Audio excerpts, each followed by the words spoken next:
So I was originally going to do a contract presentation, but Dave said he didn't want that, so instead.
Is that time correct? No, 6:58. I said hi to everybody else. All right.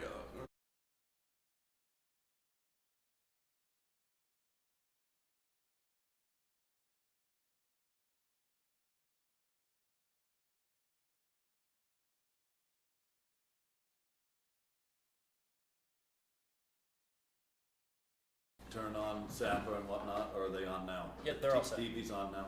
Yep. Okay, so is anybody, we're gonna take off then, so do we have to find out if somebody's online, or we can, or should we wait until like exactly 7? Probably should, I guess, another minute or two. He's on. Look at that. Brandon's on. Who's that guy? Who is that masked man?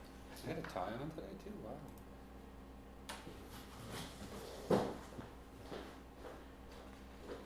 I think it's still casual.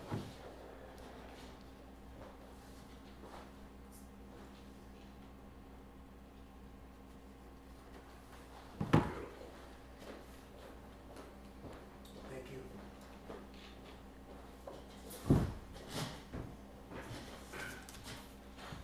There's links to this, right, when we, on the town webpage or on our board still, there's links for people to come in if they want to Yes. participate remotely, right? Yes. Still that's is, correct. okay, good.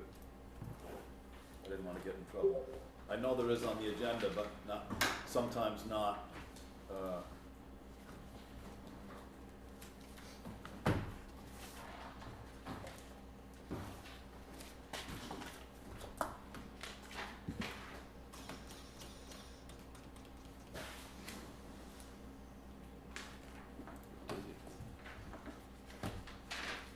Okay, everybody ready? I'm gonna call the meeting to order.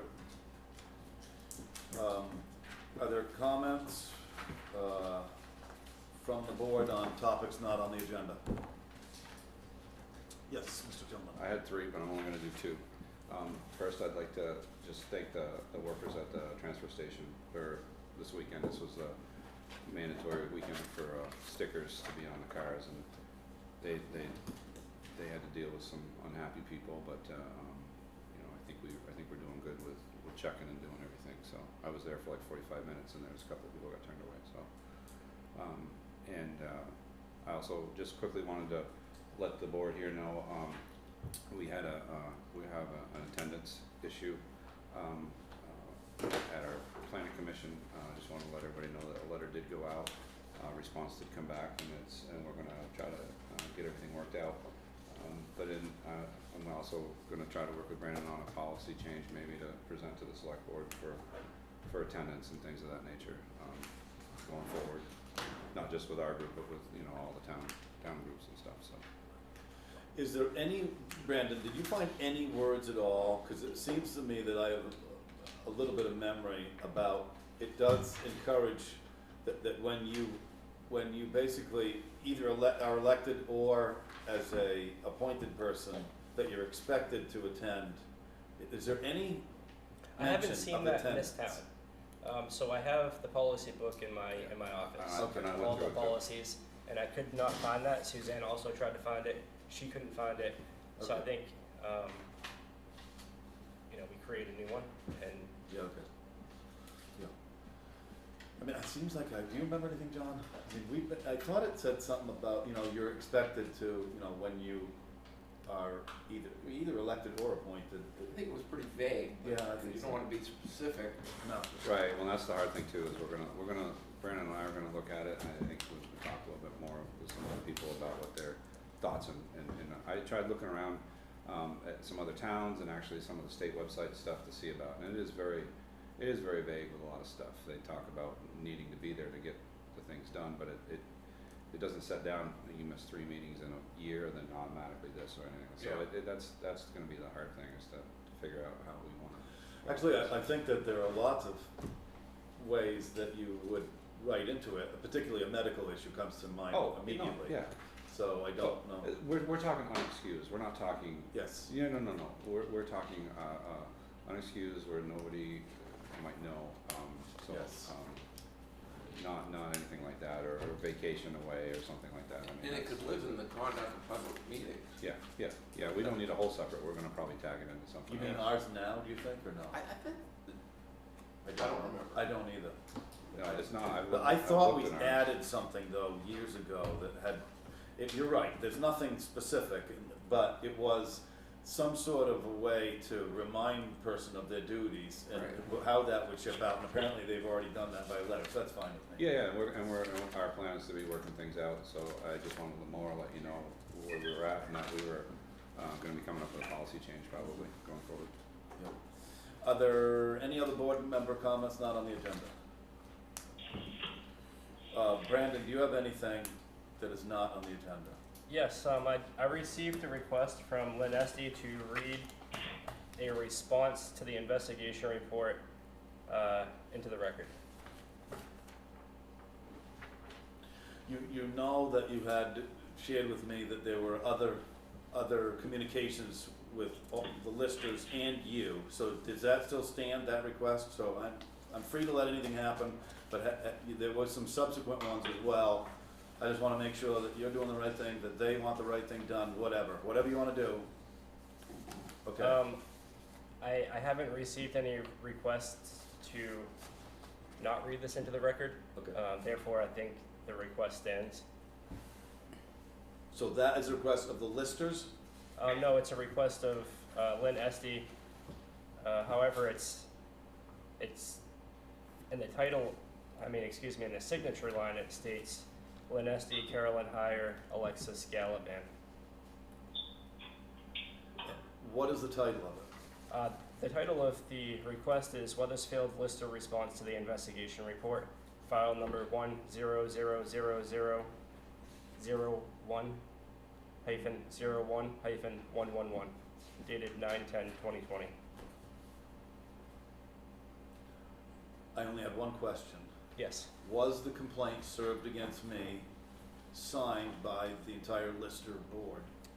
Give me one moment and I will take a look at that information. No.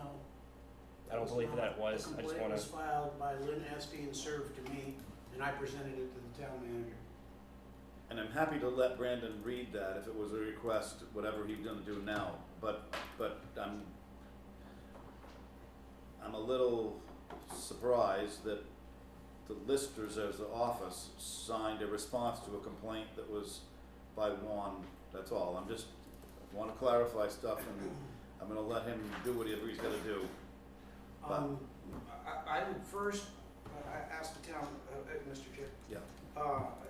The town manager, the report and the investigation, led to findings. Some of those findings were dismissed with prejudice. that is correct. Is anything that you're about to present, does it cross that line of dismissed and dismissed with prejudice? It does.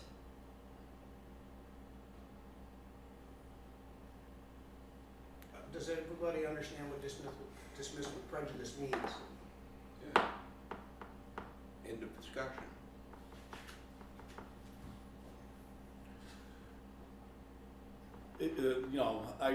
I'm happy to read that, or I've seen that email because Brandon has showed it to me. It's going to trigger some questions in response to that. Not tonight, but it's going to trigger some. So I don't want to get into a debate. I don't think that's productive. That's why I asked if there were any subsequent ones. Since I was the one that was involved in, or alleged that was I don't know how the words I'm searching for. I'm ready to turn over this decision to the vice chair about whether or not the town manager be allowed, because it seems a little unfair to me to be in the position that I'm in, where I'm the subject of a report. I agree. So I'm gonna let you, because of the question you just asked, let the manager do what he, read it or not read it, or do whatever you wanna do. Everybody on the board has received that email, correct?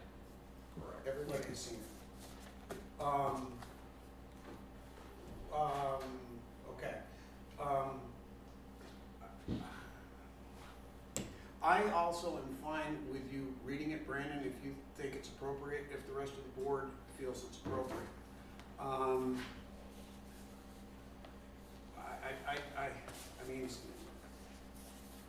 I would feel a little bit better if the person making the request was here, as there are questions, as Mr. Fuller pointed out, that are going to arise from this.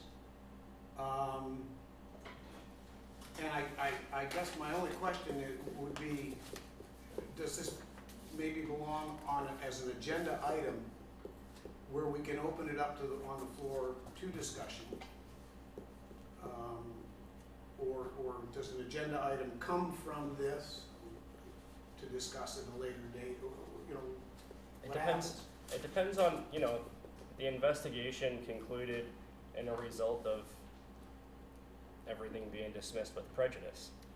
Therefore, usually the person issuing a decision like that doesn't hear additional information. I think that it's the select board's choice whether or not you would like me to read this into the record. Let me ask you this. I don't know if it will open the door to continue conversation on the investigation. The items that were dismissed, that were not dismissed with prejudice,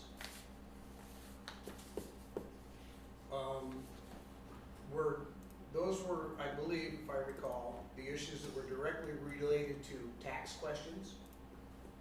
There was one that was not dismissed with prejudice. That was the complaint alleged the following statement by Chairman Fuller is misleading. The state of Vermont has not notified us for a reappraisal. We are well within the CLA, and to speculate about what may happen or may not happen is just what that is, speculation. Okay. So that was one of those that we did not or the board didn't dismiss with prejudice. where I'm trying to get to with this is the further discussion that surrounded a great deal with this email, and that was for this board to take up a discussion of townwide reappraisal. Correct. That request has been dropped, as far as I know, by the listers at this time. Yes, it has been, according to an email that I received from Carolyn Heyer, they will no longer pursue this with the select board.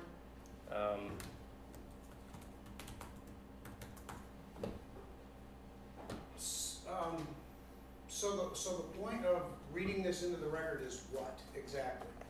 Lynn, if you're online, could you answer that, please?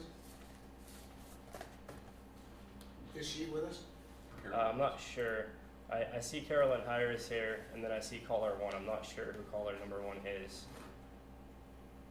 Caller 1, can you identify yourself? Jason Maisel.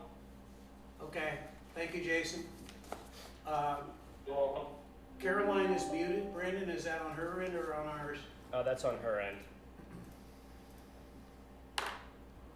It was signed by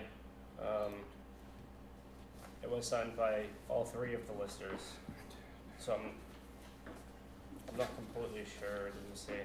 It was sent from Lynn Estes' email address. It's up to you, Mike. I'm going to pull the board. What does the board want to do with this at this point? You've all seen the emails and you know the direction this is going in, I believe. I personally would be fine. There was a statement in that email that I found somewhat offensive by them, that we were not willing to listen to them. And I will address that and say that is absolutely false. Well, sorry, point of order.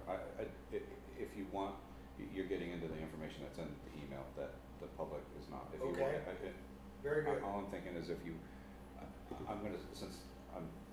I don't have a problem reading it in either. And then if we want to address, then we can, if Thank you. the chair or the vice chair decide that. And So- sorry. Your opinion? No, you're fine. Go. I'm okay with reading it in. I think we need to drop this and move on. We've got a lot to talk about. I don't mind having it read, but I think it should be annotated that it was only by request of the listers and some of the information on it. I just don't want to see it entered into the record as looking factual.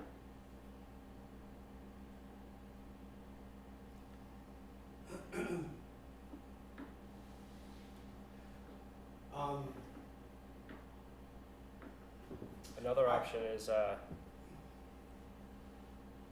tabling it, or, like you said, adding it as an agenda item.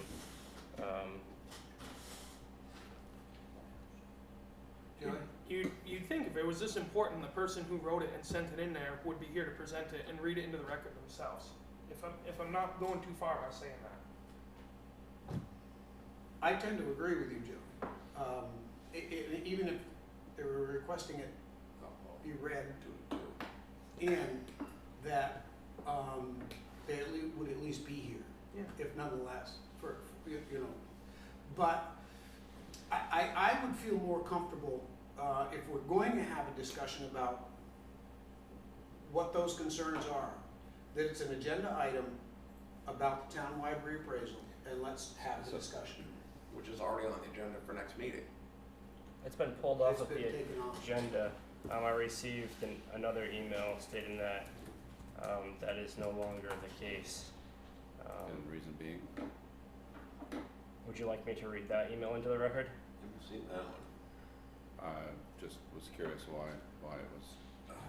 Well, the Lister's office feel that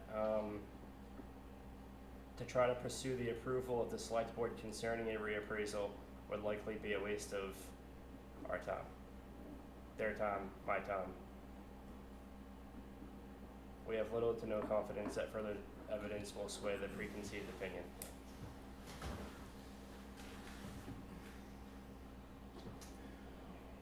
I have a question, Mr. Chair. Mr. Fuller. I'd like to hear the definition one more time of prejudice versus non-prejudice, because if it is if the findings were with prejudice, then doesn't that mean that, I thought I heard the town manager say that it just about stops all discussion Correct. on the issue. So I'm not sure what, I'd like that definition. Brendan, could you pull that up, read that? Yep, pulling it up now. And identify the source, please. Okay, so in the formal legal world, a case that is dismissed with prejudice means that it is dismissed permanently. A case dismissed with prejudice is over and done with once and for all and can't be brought back to the deciding party. A case dismissed without prejudice means the opposite.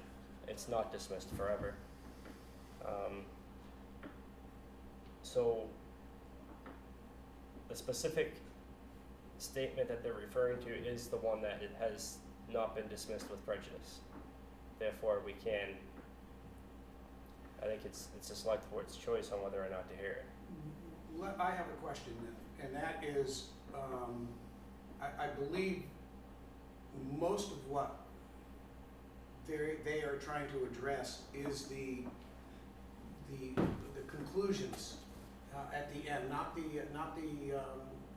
conclusions of the allegations, but the actions, corrective actions to be taken. Do those come under the same?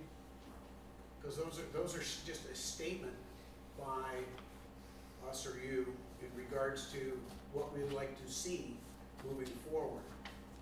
And if that, again, if that's what they want to address, I would prefer to see that as an agenda item and just move forward with that and have that discussion.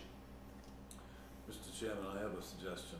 It's been 20 minutes we've trying to sort this out, and I would concur with the town manager about tabling this. The fact of the matter is, we have taken it up at this meeting. The email asked to this to be taken into at the next meeting, which we've taken it up already for 20 minutes trying to figure it out, and there's been no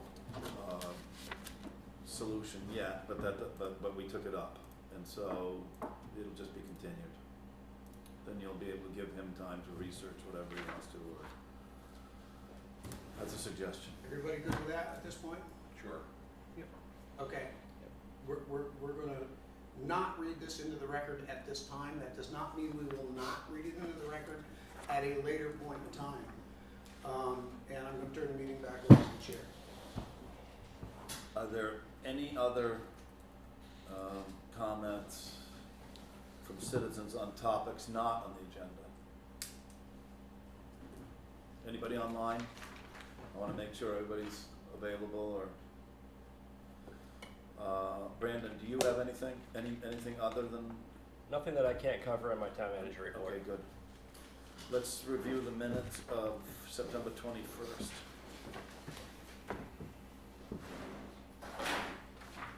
Move that the minutes of September 21st be approved as presented. Second. Motion been made and seconded to approve the minutes of September 21st, 2020. Any discussion? All those in favor say aye. Aye. Any opposed? Thank you. As you know, I've committed strongly to resolving the 2014 purchase and sales agreement with the Abbott property, and are going to continue to maintain that until we find resolution somehow. So that's up next. Brandon, if you can start us off, please. So this is the fourth report presented to the select board and residents in relation to a purchase and sale agreement signed on July 21st, 2014 to satisfy delinquent taxes owed between 2002 and 2010. The August 17th report examined the purchase and sale agreement and included analysis of the tax collector's findings and recommended next steps moving forward. The September 7th report drilled into the conditions and contingencies unsatisfied to date and discussed three options for the town. From the feedback that I received from that meeting, I created the third report on September 21st, which unfolded two proposals, including an overview of the proposals, goals, and next steps of each. Proposal number 1 resolved the 2014 purchase and sale agreement by amending the existing agreement, and proposal number 2 resolves the 2014 purchase and sale agreement by voiding the agreement and holding a tax sale pursuant to 32 VSA 5252. During that meeting, a motion was made and seconded to support the town manager's decision and support proposal number 2. This will give the resident the option to go directly to the Board of Abatement. The town manager will turn over each of these reports to the Board of Abatement, if that is the case. During the September 21st meeting, the Select Board asked 2 critical questions paramount to decide which option to move forward with. Question number 1, whether the 2.86 acre parcel of land the town acquired has septic effluent deriving from the residents across the street. Question number 2, how did the $41,515 in principal due in 2014, when the purchase and sale agreement was signed, reduced to $28,357.76? And that's what we're showing in our records today. On September 29th, 2020, I signed an agreement with Weathersfield Engineering to determine if the 2.86 acre parcel has septic effluent deriving from the residents across the street. And that says attachment A. On October 1st, 2020, Jason Weathersfield and I visited the site and determined our next steps. Mr. Weathersfield is on the phone today to discuss that a little bit with the board. You guys. Okay, good. Thank you. As you know, there's a motion on the floor now, and we tabled it. So we've got to take that up. But after, I suggest after some discussion here, because I don't quite know where that's going. Jason, are you with us? I am. Okay, thanks. Did you, I just have a generic question. You met with our town manager, Brandon, at the site, and then were you able to secure soil tests and water tests, or how is that, what is that proceeding to be? Yeah, so we met on the site, as Brandon said, and we kind of walked to the area of concern. So based on that meeting, there's a couple options you could have done. You could go with, one would be to obviously bring an excavator out there, try and excavate and determine if there is a system and or if there is high concentrations or basically moisture from their wastewater entering the excavations that you're exploring. At this time, we decided that option's probably not the best. So the second option that we kind of discussed was finding a soil lab that can kind of discern between what we would consider to be human waste versus animal waste. Obviously, there's some manure / animal excrement that's been used on those fields over the years. And so I reached out to UNH Soils Lab to discuss if they could perform a definitive test. They, at date number 1 at this time, because of the COVID, aren't accepting soil samples. And number 2 at this time, they don't have like a, what they would consider to be an exact test. What they would do is they would basically search the soils for higher concentrations of heavy metals, which would be an indication that it would be human waste, as human waste concentrates those heavy metals. They suggested I reach out to Cornell, who does a lot of this type of soil stuff. I've reached out to Cornell. I have yet to hear back from them. So did you tell me, for clarification, that they were not accepting soil tests at this time? That's correct. Okay, but Cornell might, because I wonder Yeah, what I wonder. they What, might, okay, then I wonder another path to take. The only reason I'm looking for this, and I think the board's well aware of it, is if at all, and you and I had talked before on the phone about remediation, but I'm getting a little bit ahead of myself, if there was any issue. But we did have an appraisal on this property, and so we're trying to establish whether or not this, if it exists, would have an impact on the appraisal that was assumed that there wasn't any. So, and that might help us clarify the principle. So it's a little bit of a complicated story, but I wonder if anybody that is involved with like waste management or anything could tell, because I know from my animal experience that they all tell us that, particularly up on Champlain and whatnot, in the UVM extension, that there are things dramatically different from human waste as opposed to cattle specifically. Correct. I have a contact at RSMI I can reach out to, Resource Management Incorporated, and see if because they do in-house soil testing, I can see if they would be able to do such a test. I do know that their tests are generally geared more towards soil health and what the soil is looking for, but they might, because they deal in this type of material and spreading it on field, they might have a more definitive test available. Okay, good. What about water?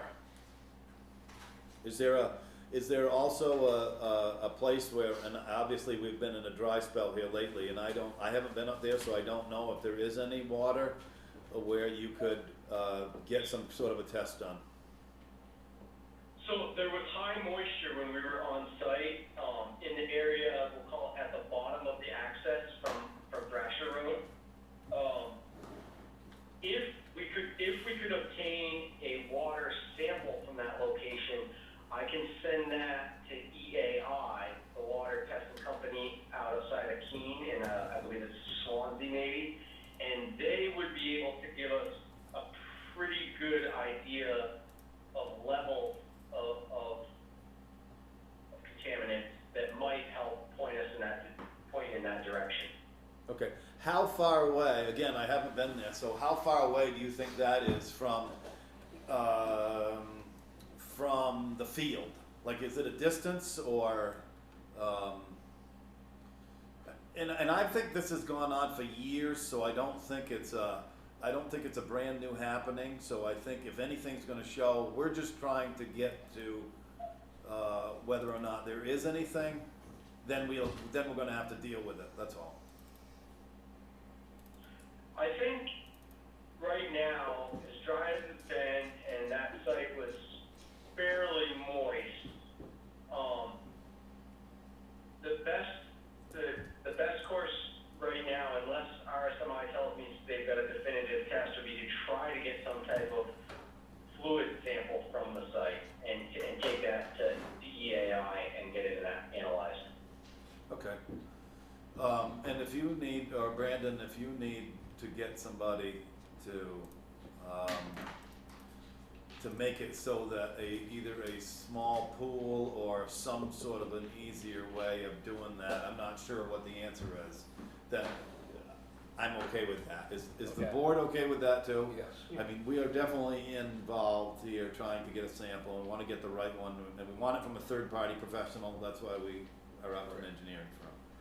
So if they can, if Brandon, if you and Jason can get together like this week or whatever you need to do, if you gotta hire like a mini, or I'm not really sure how that wants to work, or maybe I don't know this, maybe the town backhoe, it's town land. Right. It's town land, and we're not talking about digging up a bunch, we're talking about removing something to see whether or not some water can form. Exactly. Did you have a question? Whole bunch of, Okay, but you just answered two of them. nice. I was gonna If I keep talking, maybe I'll answer them all. Maybe.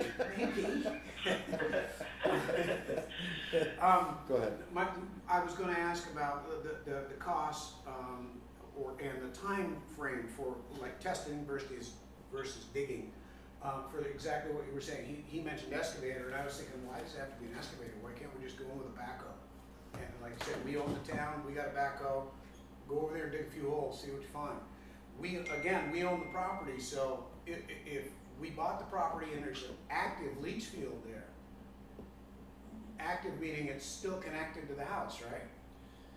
We don't know some things. Right, we don't. What happens if we dig up an active leach field that's still connected to a house? Who's responsible for now repairing and replacing that system? It's a good question. I would say this. Sorry for butting in, but I would say this.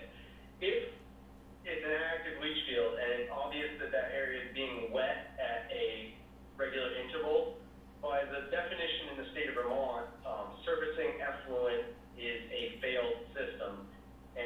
would go back on the owners of that system, just so you know.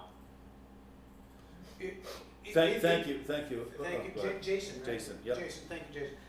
And one other thing involved with that is, at that point in time, we've opened up another can of worms. Either we have to grant an easement and allow them to repair it. Actually, if it's a failed system, they're gonna have to move it anyway, right?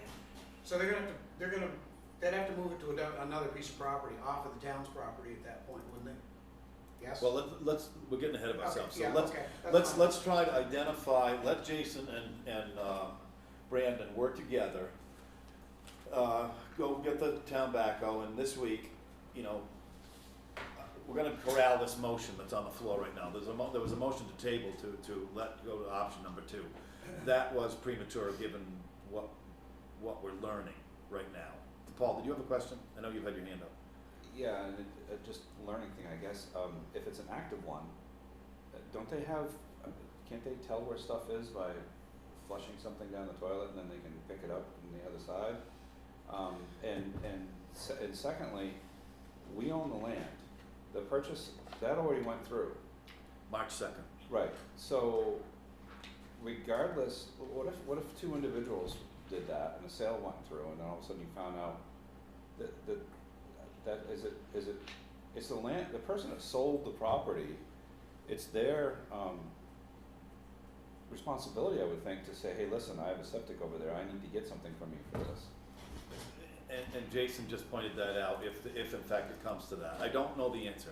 I do not think, from what I've gathered, and this is just, Because we don't have to give, why would we, do well, we have no, to? what I'm learning a little bit is, and my neighbor had the same issue. This system is old. Yeah. And back in the day, they would have either dry wells or that sort of a Yeah, thing. yeah. I don't think we're gonna find a network of pipes, because this travels through the culvert, the town culvert, Oh, I see under what the you're road, saying. Okay, I and it gotcha. ends up on property.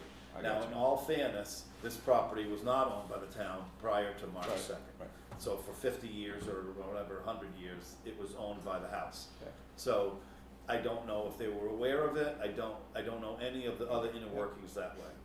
So it's just something that's happened, and Jason just clarified for us, which I think I knew anyway, about it's the responsibility of the health officer, given a report of a failed septic system, to notify the owner and work with them to fix that. And that's what's going to happen here, if something is found. That's all. We have to get by the if. So let's all just give, you want a motion to let Brandon and Jason work through the testing process? No, I was just gonna make a motion to table this. Oh, okay. That'd be good too, because I don't need any more motions to tell him what to do. No. So there's a motion on the floor to continue the table Yep. Yes. Second. to, let's go until the 19th. This is gonna be on the agenda, like I said, for every meeting. So there's a motion to table the discussion on the Abbott property until the 19th of October. Any discussion? To continue the table. All those in favor say aye. Aye. Any opposed? Good. Thank you, Jason. Thank Just you. one question. Okay, Jason, hold it, yep. go ahead, still John. there? Yeah, yeah, I'm still there. Will there be an advantage to putting a dye down the system on the house side? I know. So, yeah, I can quickly give you guys a synopsis on that type of stuff. The dye will only work if it's surfacing and if they don't have a large tank and or, we're assuming probably based on the vintage, a dry well for dilution. The dye is really good for point sources like culverts, one side to the other, or something where you have a Okay, small, that makes sense. small as well. So it gets too I will diluted. say they do have companies that will basically take something similar to a snake and can trace that subsurface to try and show you where the system ends. The problem being based sometimes on vintage of system and style and or lack of traditional wastewater systems. Those probes can only make it so far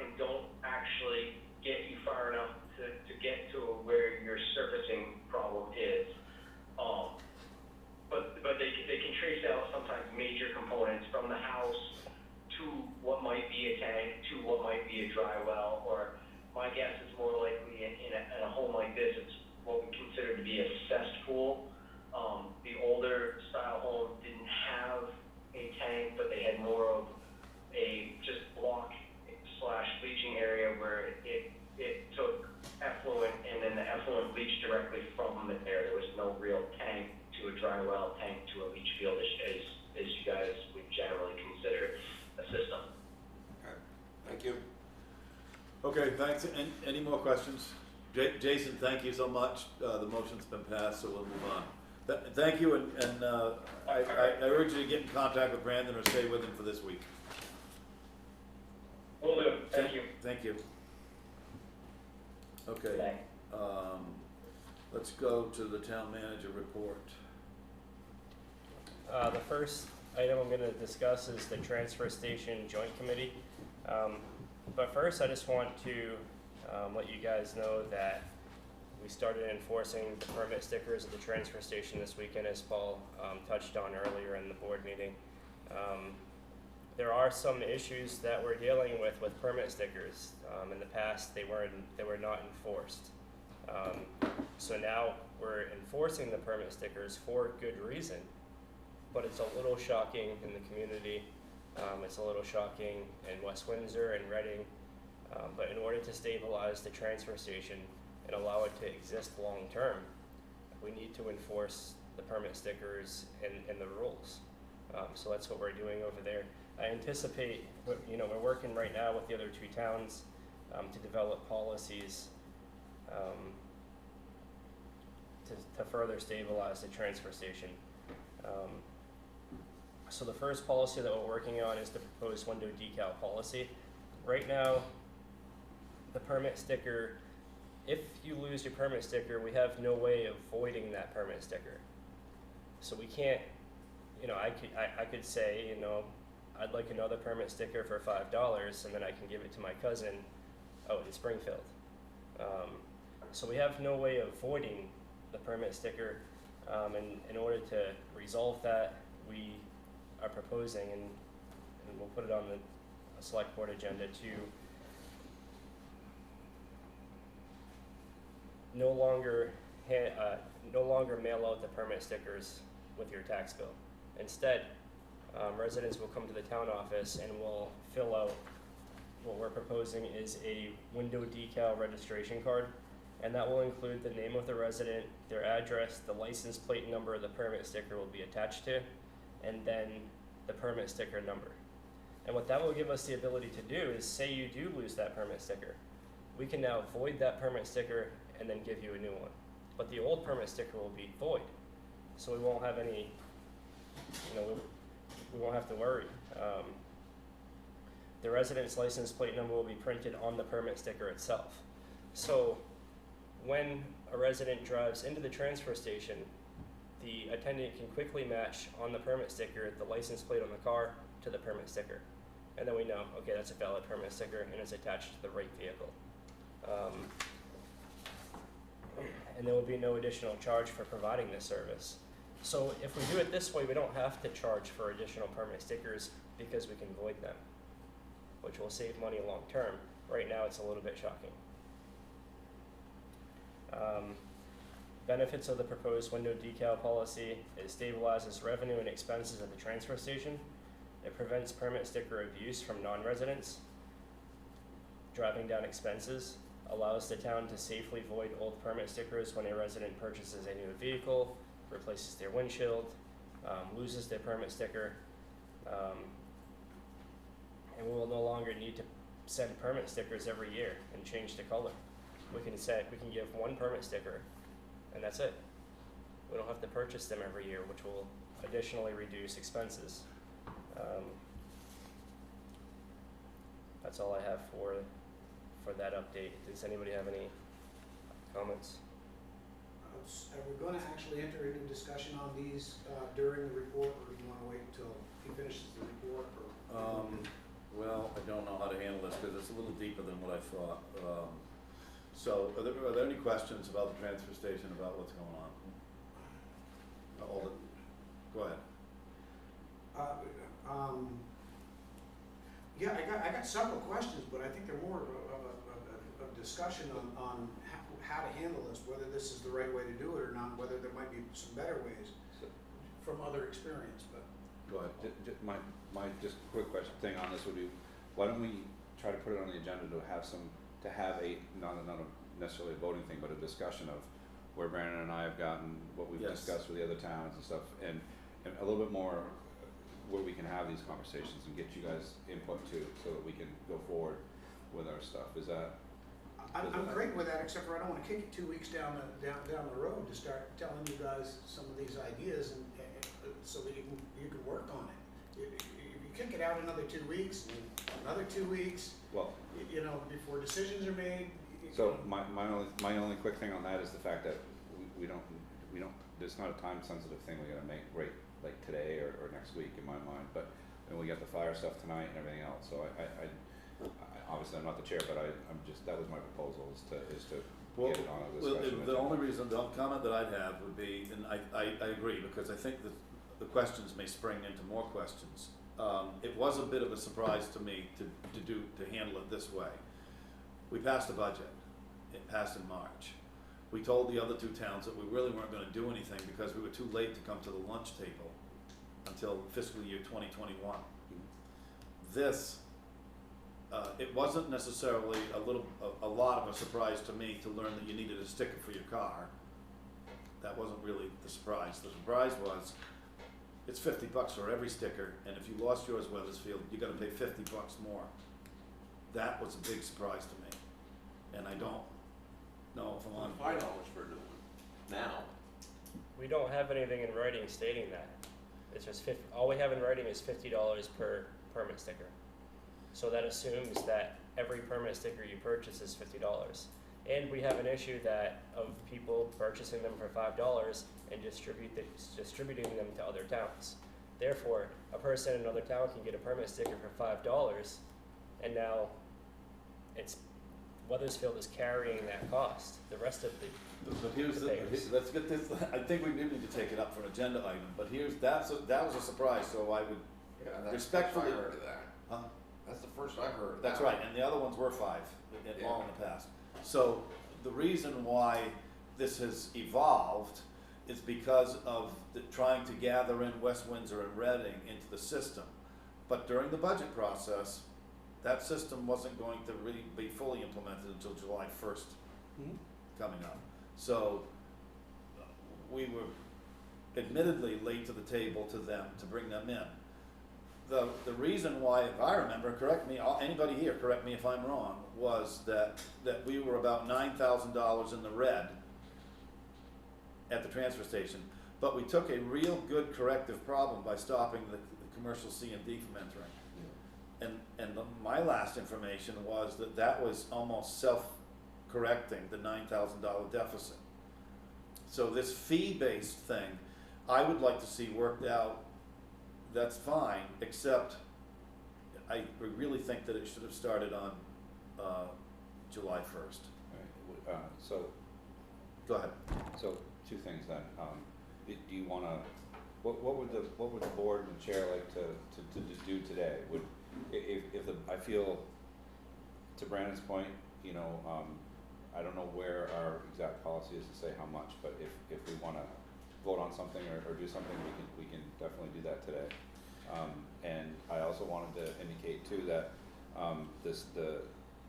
after this weekend, in anticipation of this weekend, a lot of dump stickers have been sold to West Windsor. I think it was, when we had our meeting, there were like 82.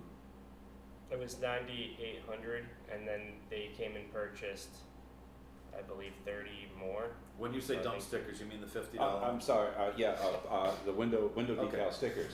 So that is indicating that there's been a lot of people going without a dump sticker. So we've Yep. also, you know, getting ourselves back into, Here's what I suggest. so. I suggest that we still allow the 2 towns to pay the $50 fee for the sticker. But at least temporarily in Weathersfield, that we're gonna have to, you can document who they go to, it would still be a $5 one for the second sticker, because we all got one in the property tax bill. I will say that, you know, in West Windsor, they're $50 a piece. So we're trying to create a fair and equal payment structure across all three of our towns. So if we do that, then it's not gonna be equal in West Windsor and Reading.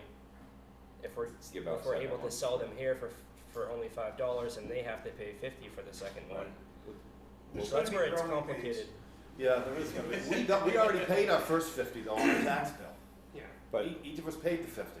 So they're just catching up to us. Well, That's well- why I didn't wanna get implementing this financial plan until we actually sat down with the but two West towns. Weathersfield could have also said, hey, I did buy one, but I just never put it on a vehicle, now all of a sudden I lost it, I need one, so that we Yes. could get, I mean, there's, Or traded your car. well, and that's what, Yes, that's and what we're you didn't getting do it at, this so. week and you didn't get the sticker. Yes, we've got some time between the next process to Work it it'll out. be better once we go forward with this, but But your question was, what do you do in the interim? what do you want, what does the board want Did to you do? have a question? Sort of question, I guess. Solution? No, maybe I lost, no. Ideas, has there been any research on other possible ways of controlling this traffic and flow and sticker sales and punch tokens and stuff? Yes. Okay. I'd like to, submit some ideas myself, like an email for you to view, so that we don't Yep. bog the meeting down any longer with discussion on that stuff.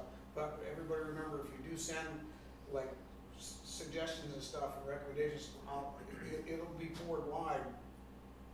You could send some, I can send some, Well, but it's don't get into it, yeah, Like, we're we can sending send them them to to Brandon, Brandon. but the whole board may be able to see that. He may disseminate that, whatever. Don't get into a discussion about those things till we come back here. Yeah. That's all. You can send, everybody can send ideas, you know, you change somebody else's idea and send it as an idea, but don't have it as a discussion. Just be careful with that. Past all that, what is the direction from tonight until the 19th? Just wanna freeze things, or you just wanna let them go and do what they're doing now? What do you wanna do for the That's board? all you And can do. they're talking about instituting this till July 1st, so I mean. if We're not that's instituting already it right now. Doing it now. Just the sticker enforcement. We're enforcing policy, which Yeah, we wasn't. already got our stickers that are good till July 1st. But if you want the second one, it's $50. And We've been selling them at 5, we should stick with 5. If we stick with 5, then how do we address West Windsor and Reading, who we're selling them to for $50 a piece? Do they, We're trying to develop they- a fair and equal payment structure across the three towns. It's very complicated, and I understand. However, if Is we're it gonna to- stick with the equal payment structure, Is it to the second? But the first, maybe perhaps there's a solution. The first sticker for the first resident that they write their name down is 50 for all three. The second sticker, or any subsequent sticker, to that particular resident is 5, equal to Weathersfield's. but I could come in and get one for John. And he could pay me $25, and now we've paid $25 for But- our stickers. But he's gonna have to pay on his tax bill anyway because he's a resident the first 50. But that's not happening up in the other two towns, correct? no, it's not. And we've had some issues with permit stickers being purchased for $5 and distributed in towns that exist outside of Weathersfield, West Windsor, and Reading. So we had to, and in order to buy a permit sticker in West Windsor, it's $50, and a second one is $50, and a third one's $50. So we're trying to come to this, and it's difficult, but we're trying to create a fair and equal payment structure across all three of our towns. I guess I didn't Do that. understand this was hijacked stickers. I mean, it's really important to stabilize the transfer station long-term. And we want to fix it, but this came to me, I've been here since January 27th, we've made a lot of progress. Are we going on hunches, or are we just grasping at a problem that maybe doesn't exist quite to the level that? Ooh, yeah, what are we talking about? Yeah. $500? Are we talking about $1,000? Or Exactly. I don't know how to measure. I don't wanna what we're spend talking $10 about. to save $1. 30 stickers times $50 is how much? Well, Is that's it not, 30? but that's not exactly fair, because what's happened in the past was West Windsor and Reading has not had to pay that first 50. Correct. They've just paid the per punch fee, Right. which we all know. So that's not fair to say. Weathersfield has paid the only ones that have paid 50 on all their That's right, parcels. so it's not fair to us. I That's get wrong. that, but now they're paying for the users, so those people in all of West Windsor's not paying $50, only the users. And that's what we're So working the on. curbsides are not paying a dime. Right, and we can't fix everything overnight, we're trying to do small steps, and Perfect. I understand that this is painful, and I mean, It's only gonna be painful for Weathersfield. Doubly. no, I'd say. Because the second sticker, because the second sticker is, yeah, that's true, because I don't see why I should have to pay, because we all want to avert trash on the road, or burning. No, you're absolutely I right trade at my that. car, you're gonna charge me $50 more? Yeah, and I'm not gonna be happy. No. The way that, I mean, when we create this new decal policy, we will be able to have multiple residents with permit stickers, because we will be able to identify cars to that address. So, But right now, without having that policy in place, this is the interim plan to prevent.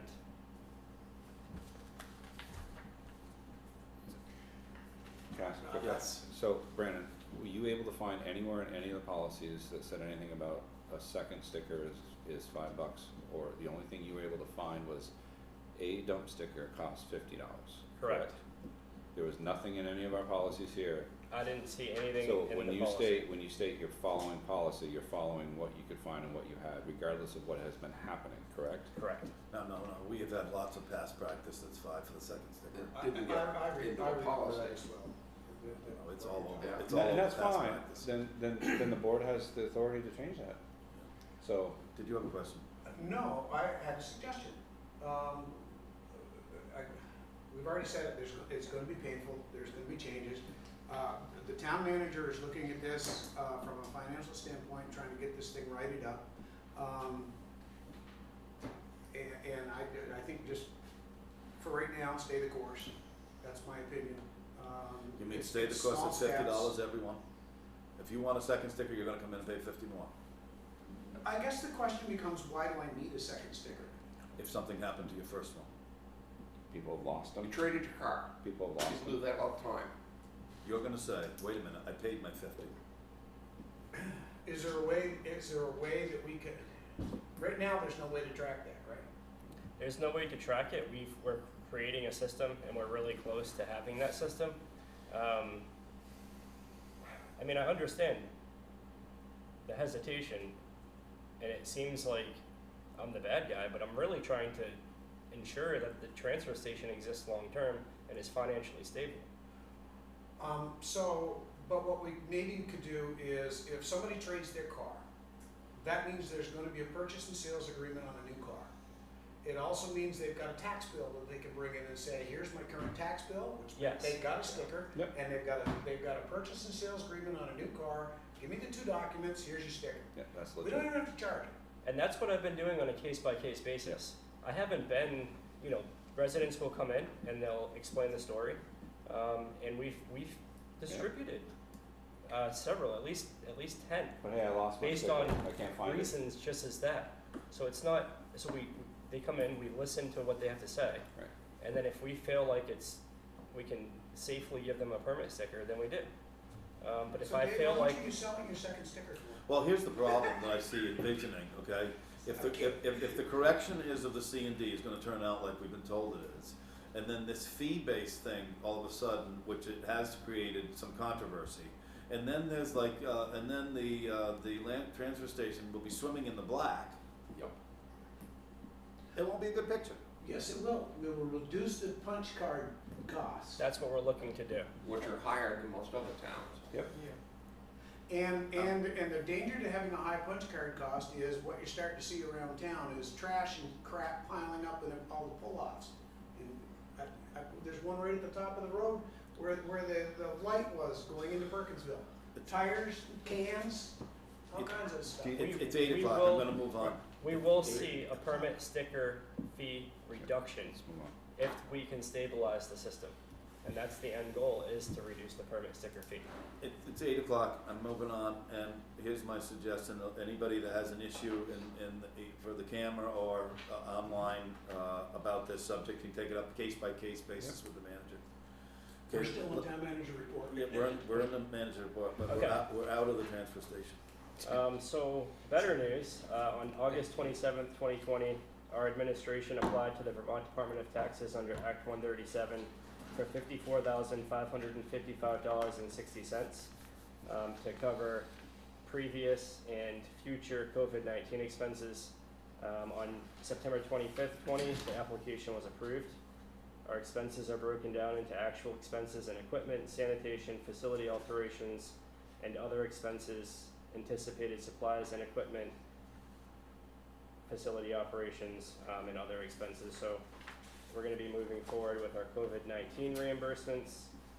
Today, we submitted another application to the Vermont Historical Preservation for $15,312, and that'll cover improvements over at the 1879 schoolhouse. The bell's cracked, and several repairs need to take place over there, so hopefully that application gets approved as well. Number 3, the website redesign. So part of that grant was to completely redesign the website and transition to Civic Plus and Drupal, which is a much stronger website platform that will significantly improve the website. So like I said in the past, the other website was to really just get us through that point when COVID-19 first hit. We wanted to get all of our information online, and we're waiting for this grant to come back to determine whether or not we can transition to Civic Plus. So $5,000 was earmarked in this grant for the website, and we're moving forward with that project. Phase 1 is the strategy sessions and discovery, which will take about 1 week. Phase 2 is the design and architecture, which takes 3 to 4 weeks. Phase 3 is the site implementation, which takes 2 to 3 weeks. Phase 4 is content development, that takes an additional 4 to 5 weeks. Phase 5 is training and education for all staff, that takes approximately a week. And then phase 6 is deployment and go live. So they're actually carrying out this entire project. We created a website design team that will work with our developer to develop our new website. And as we move forward, I'll have them come on here on the agenda so that they can talk to the board and get the board's opinion on the website. But we're really excited about this. It's the same website developer as Montpelier and Ludlow and Woodstock. So they have really, really nice websites, and we will too when this is done. We anticipate the project being done by the end of the year, so we'll go into 2021 with a fully functional redesigned website with Drupal and Civic Plus. Any questions on that? Reorganization. Over the past several months, our administration analyzed our existing organizational structure and determined that it needs to be adjusted to reflect the needs and goals of the town. If time allows, I will be presenting a thorough report of our next steps with the reorganization during the October 19th select board meeting. And then budget meetings. So this is the schedule for the budget meetings with departments.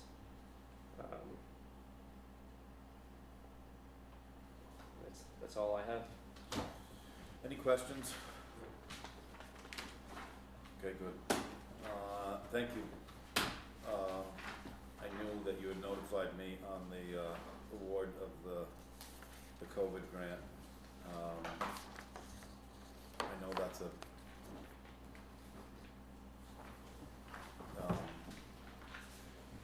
something that you've been working on for a while, and it finally came through, so thank you. Next up is the presentation of fire discussion. I know that you've also been meeting with both departments, Brandon, and, I'll let you give your, So instead of doing like a PowerPoint presentation, I broke down the contracts. I'll give a quick overview of each contract, and how we got to this point. So as you know, the town of Weathersfield contracts with the fire departments, for fire services, and those contracts expire on June 30th. They expired on June 30th of this year. During this time, COVID-19 happened. We fell into a state of emergency, and we extended those contracts until December 31st of this year. After discussion with both fire departments, we decided to extend the contract to June 30th of 2021 in an effort to keep the contract aligned with our fiscal year. There are 2 draft contracts attached to this memorandum, and both of them are very efficient. The language in them is very concise, and the previous contract had 11 articles. Contract 1 has 8 articles, contract 2 has 7 articles. So we've toned it down, but we've drilled into the facts and details. Each contract has a different approach to how we're gonna move forward with fire services in our town. Contract proposal number 1, everything is handled by the town as far as the administration work, budgeting, finance. We coordinate with everybody and provide the services. Contract number 2 is a little bit different. They will provide all of that administrative work. They will provide coordinating with the insurance companies and dispatch and so forth. So they have a different approach to them. The contracts themselves, the first one is broken down into 8 articles. The first is the duration, which we're proposing a 2-year contract to start, because this will be a different contract than the one that we previously entered into. So to try it out, it would be a 2-year term. There's a termination clause in both of them, and both of those termination clause in Article 1 is the same. So the next is Article 2, provision of services. That drills into what we expect of the fire departments and what the fire departments expect of us. Article 3, operating funds. Article 4 is how we disperse those operating funds, and that differs between both contracts. Article 5 drills into our reserve funds. Article 6 is the title to our property. That differs between both departments. Article 7, insurance, and Article 8 are the general provisions.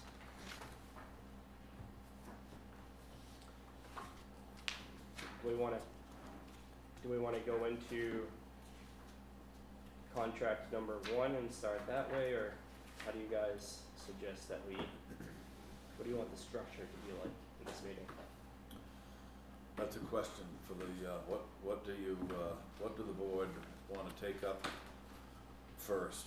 Is it something that you wanna do separately, or what, does anybody have any preference, any thoughts in the beginning? After listening to that. My biggest question is both these say contract negotiations meeting number 1, and whether or not,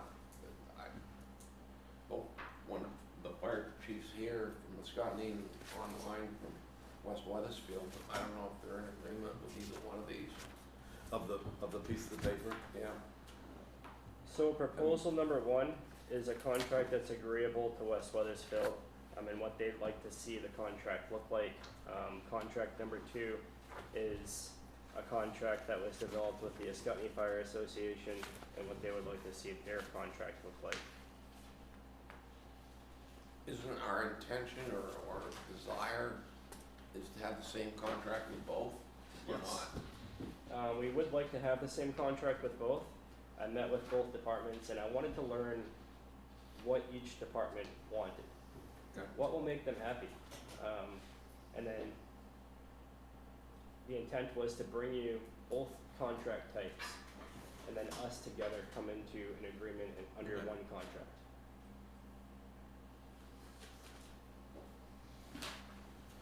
So we need to learn what the select board would wanna see. And then I can explain each contract, and as we go through it, you can tell me what you like and what you don't like. And maybe you find something that you like and don't like in the other contract, and maybe potentially we can take those two contracts and create one.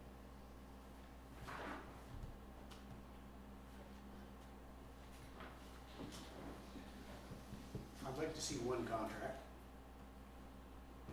that governs. That's been the bone of contention from the get-go, is the one, it seems to be black and white for what the two departments want, or it's a poor comparison. They seem to be at polar opposites of how they want to operate. Here we go. Do you have a question, Paul? Yeah, so I'm new to the contract stuff here, new to obviously the fire stuff, been around for a while watching it, but yeah, it would be nice to have one, but does it matter if we have one? Maybe not. That's where I was. I mean, I don't know if it matters, and it's a two-part question. First two, I see the contracts here, but I don't really know where we left off, where the last select board left off. And when I say that is, on the record, on the books, we still have, this town has a municipal fire department, just no money, no funding, no people, no anything, correct? Okay. Secondly, I don't know where we left off. Would West Weathersfield transfer their equipment and their building and stuff to us, like what was talked about? Did that actually come to fruition, or is that, do they still own all their equipment? I don't know the answer to that, but that's a very good starting point, because, you know, where the last contract was negotiated or gone through, there's a significant turnover of the board. So it does demand some catching up. Yeah, this is information. great. I just wanna know where we left Yes. off. Yes. And I don't know the answer to the question. But you're correct on the first one. The town does have a name. There's a motion still on the floor that says that the town shall have a municipal fire. And I'm not saying we need, I just wanted Doesn't people to have- know it's still Yes. still there. Yes. I guess without like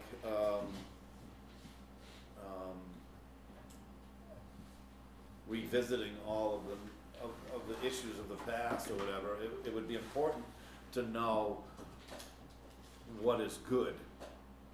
So when we're starting this contract off again, do we have the right equipment to serve the stations that have changed over the years of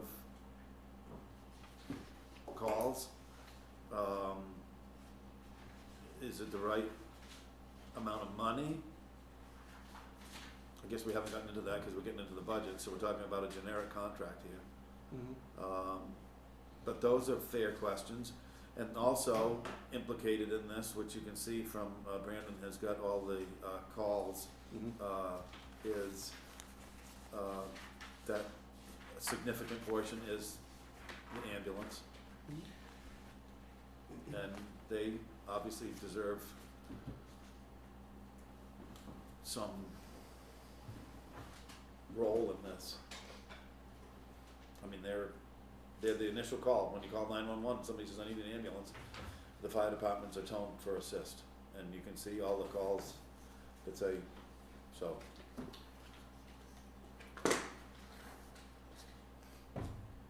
Yeah, I'd like Do to you have a question? More of a point, I think.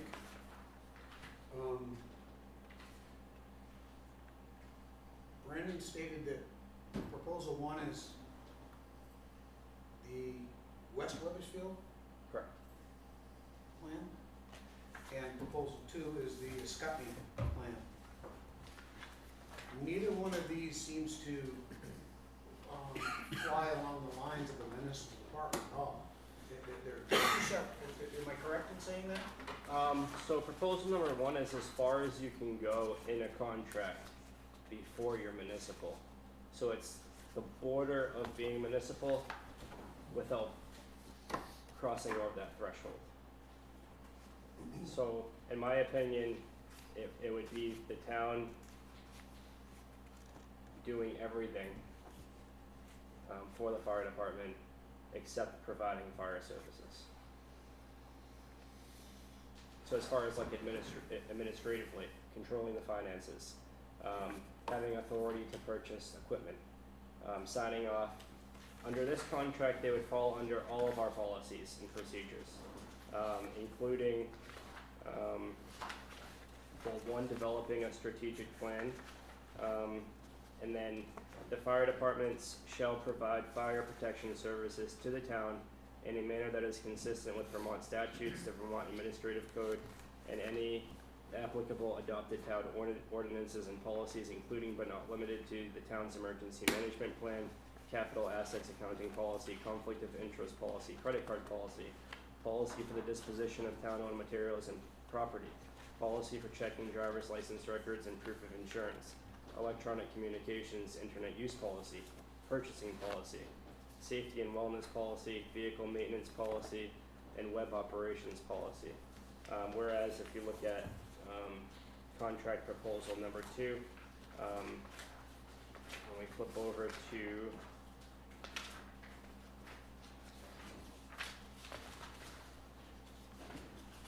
it's a much smaller section here. 2.1. So it's section 2.7 under proposal number 2. The difference is this section states the fire department shall provide fire protection services to the town in a manner that is consistent with Vermont statutes and the Vermont Administrative Code.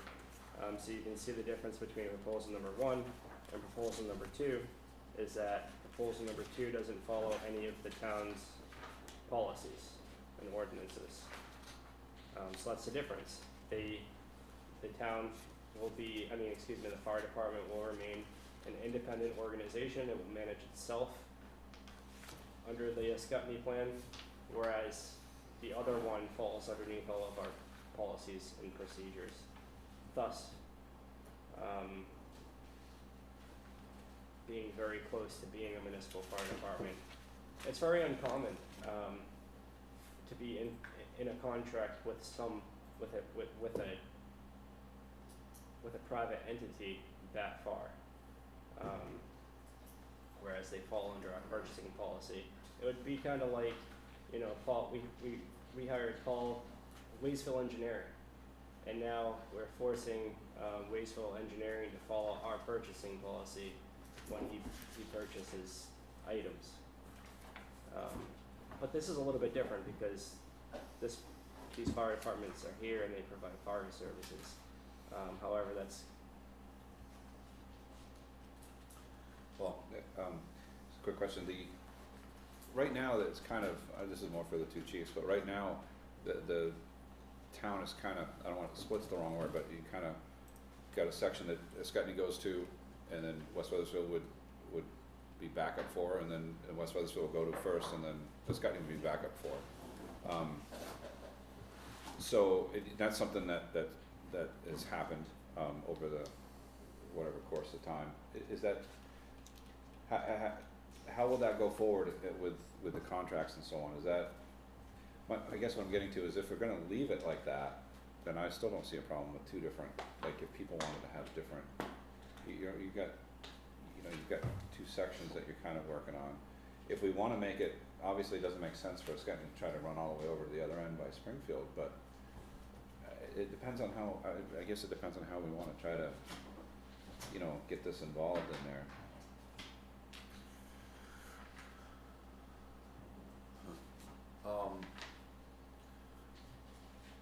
I guess I listened the whole last time around, and I heard from members of both organizations that they wanted to spend more time with themselves, and they earned it certainly. They still earn it every day by the way they come to calls and whatnot. So, in a generic sense of things, I would hope that this board could solve some of the financial issues and maybe reel in some of the other existing ones. So I saw on my proposal number one, Brandon, maybe you can help me out, when it says that the town has taken over all of the financial, pretty much the decisions, or it does all mean all of the financial decisions of a fire department? Correct. Subject So- to our purchasing policy. So anything to do with money is handled by the town Correct. and held by the town? Or is any dispersed back to the department for decision making? Well, the way that it works is, the president of the Weathersfield Fire Department would pay an invoice, and then we would reimburse that invoice. So that's a little different than the town doing it. That was not my understanding. My understanding before, listening to Darlene, would be that she'd be doing it all. Well, yes, it sounds like a duplication to me. We do it all, however, I mean, under this new contract, that's not the case, we would pay, You take the money in, you pay the money out. yep, and then I approve the invoices. Is that true of all the funds that are associated with the west side? Correct. Anything to do with income or expense? Well, they still make their own budget, and then they present it to the town manager for review, and then I determine if I wanna present that to the board, or if I wanna change it. And if I change it and the West Weathersfield Fire Department doesn't like it, then they can appeal it to the select board. Well, all means all to me. So if the town is taking over all the financial decisions or whatever, and then they are happily receiving the money, I don't have a problem with that. I just wanna learn what that is, whether it's all or whether, no, not really. We're just the check and balance to a decision. Yes, That's what it is, yes, more.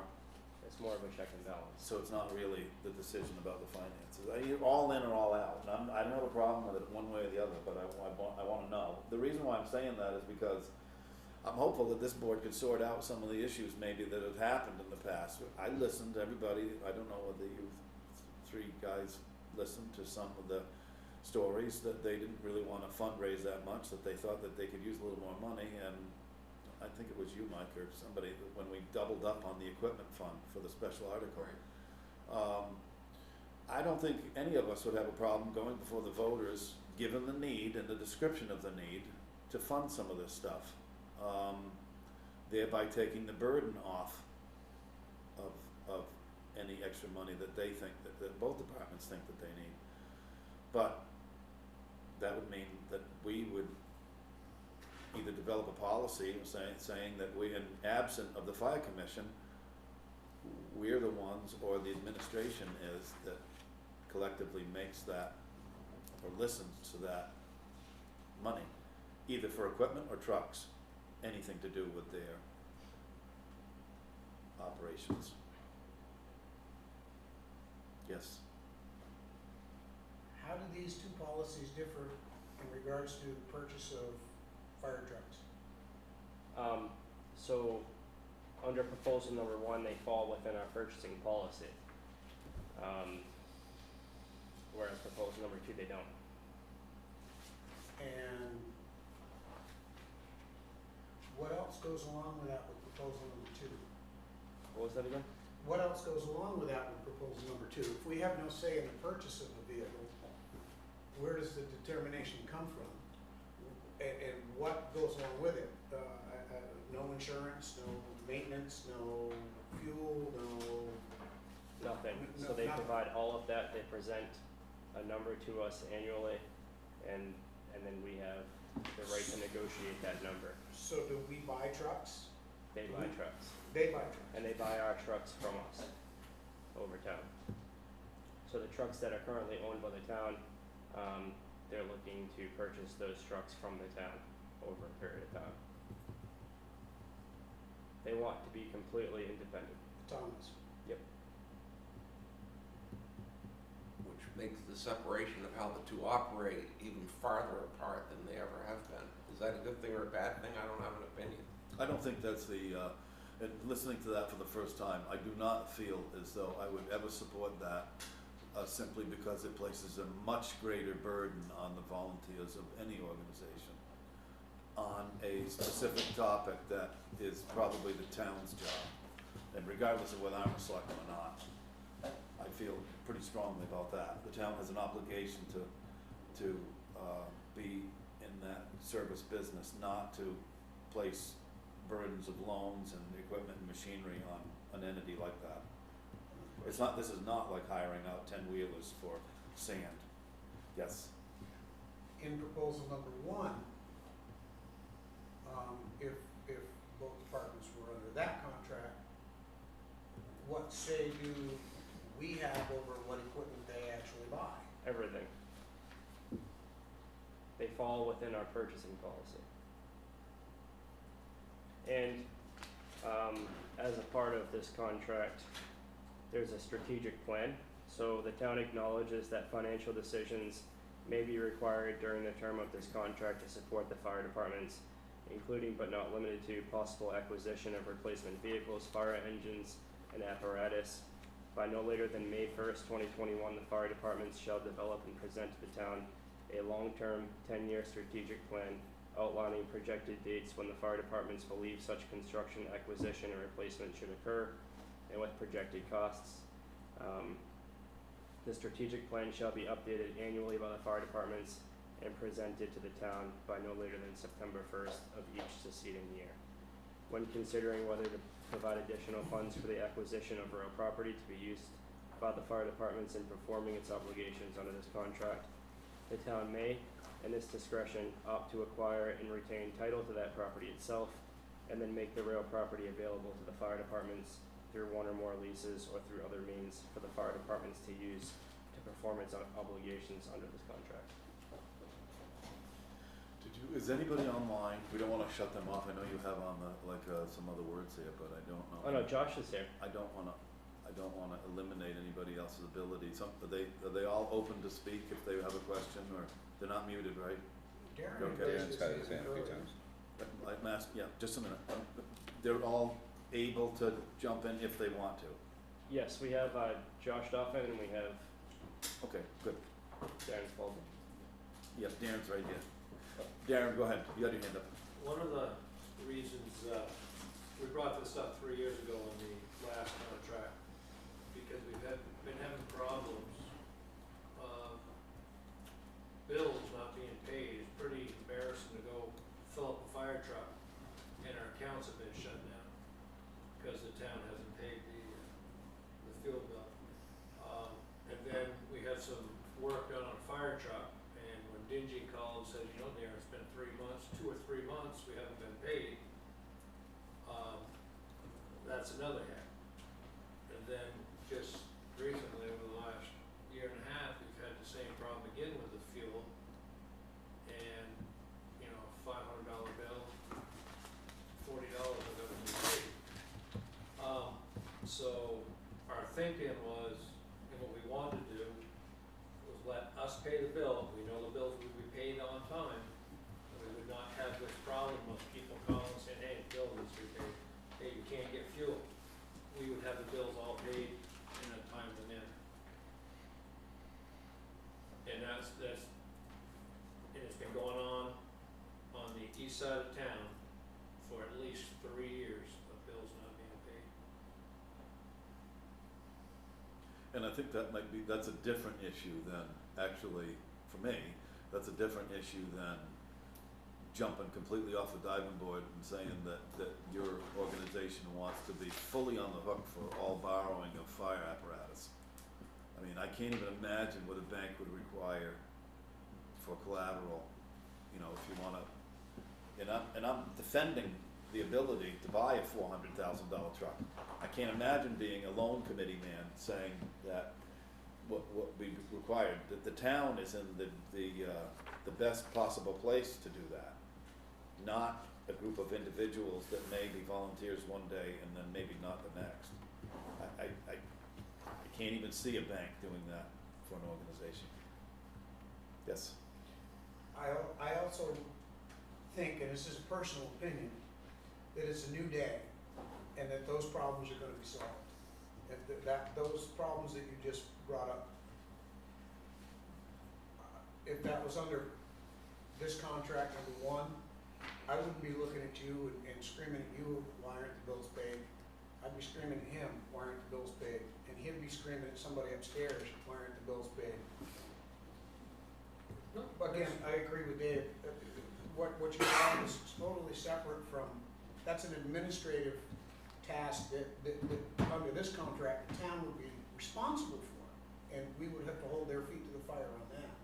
And under the current administration, I don't see that being an issue. Randy has done an excellent job, trust me, on this, making sure, but I can see why you might feel that way, but I have to agree with Mr. Fuller that, boy, jumping off the cliff in the Well, big and then, world. well, and then coming to the town saying, you know, that we think we should have a truck this year or something, and it's gonna cost you, the town, another $40,000-$50,000 a year for 8 years. And that's a lot different than the town being a party to the decision making. That's correct. A lot different. Yeah, yes. And Darren, you and I have had those conversations. I've talked to Darren several times about it. Josh Doffin has requested to speak. Josh, you need to unmute yourself. You're currently muted. I'm on line on the phone also. Okay. It was stated, and I just want some clarification, with contract number 2, that the department would buy back the vehicles.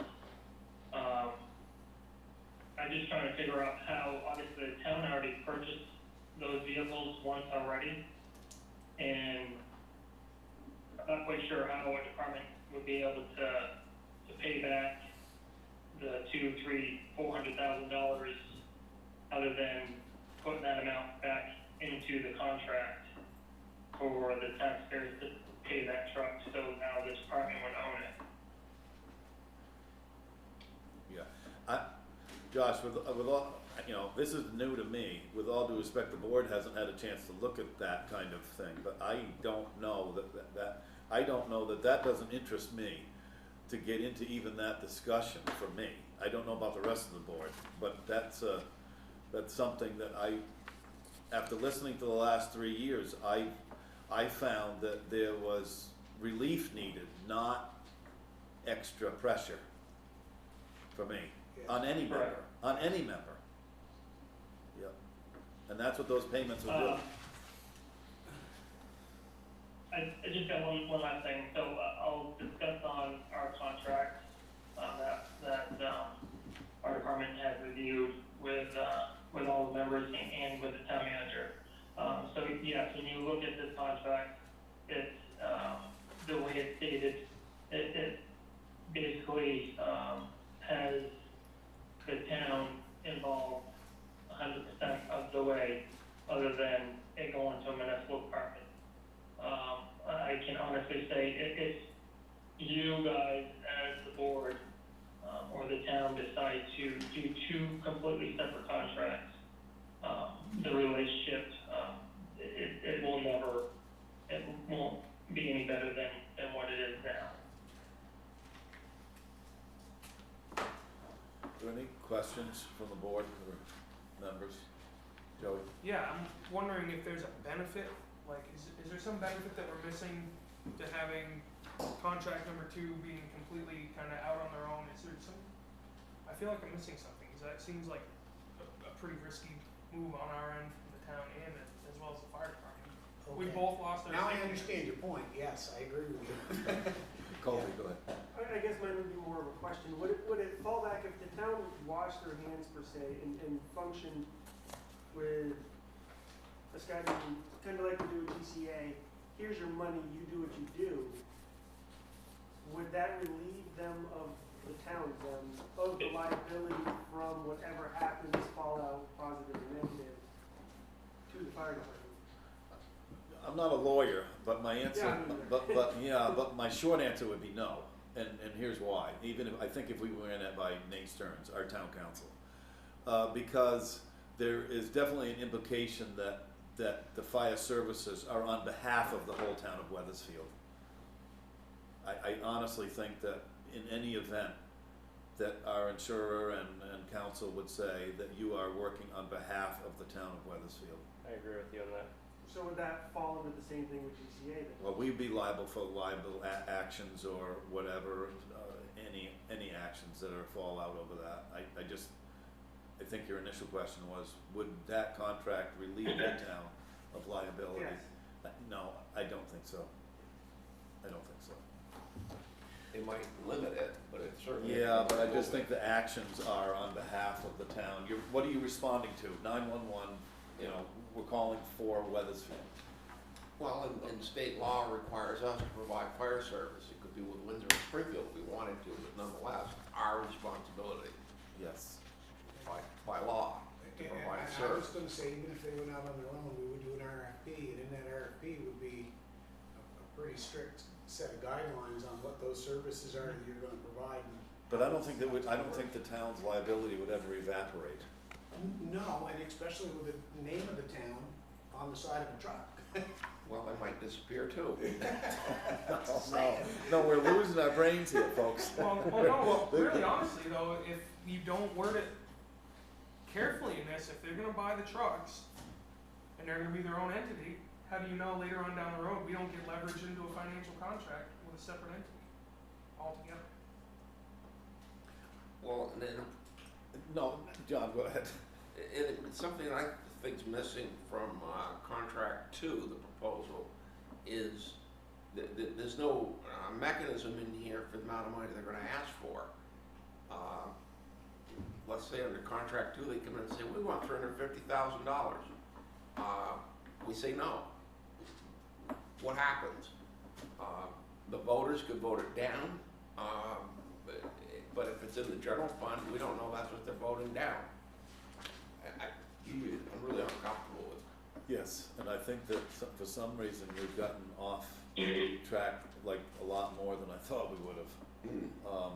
I was hoping to relieve the pressure of the buying, given the fact that the fire commission isn't around anymore, which did solve some problems, especially on spending and income. You know, little decisions that now are not there. They go right to his desk. Yes. Is contract number 1, is that really a lot different than what we currently have? I mean, there's some stronger language in some certain places, but in general, it's pretty similar to the old contract, isn't it? Under proposal number 1, there's, the duration is different, it's 2 years. The events of termination are different, and effective termination is different. Section 1.4 was added. The provision of services is slightly different. There's training requirements. So the fire departments under this contract shall follow the State Fire Academy to train members of their department. At a minimum, firefighters shall obtain ICS 100, ICS 200, CPR, and AED training within the first year. Encourage training members to Firefighter 1 and Firefighter 2. The release of training certificates to file within town offices. So any training certificates received would be filed in the town office. Monthly reports from the fire chief. So the fire chief shall provide a monthly report to the town manager no later than the last day of each month to month. The purpose of the report is to keep the town informed as to the operations of the fire department. At a minimum, the reports will include response time analysis, training analysis, public relations and education, vehicles and equipment repairs, station maintenance, and the number of each incident type. So we created a monthly report template. It's a draft. I'm still working out a couple of things in it, and then I'll release it to the board. It also has a strategic plan, a solution for dry hydrants, and section 2.9 is new, burn permits issued by the fire warden. So in some cases, the fire chief of either department is also the fire warden or deputy fire warden. We're in one of those situations right now.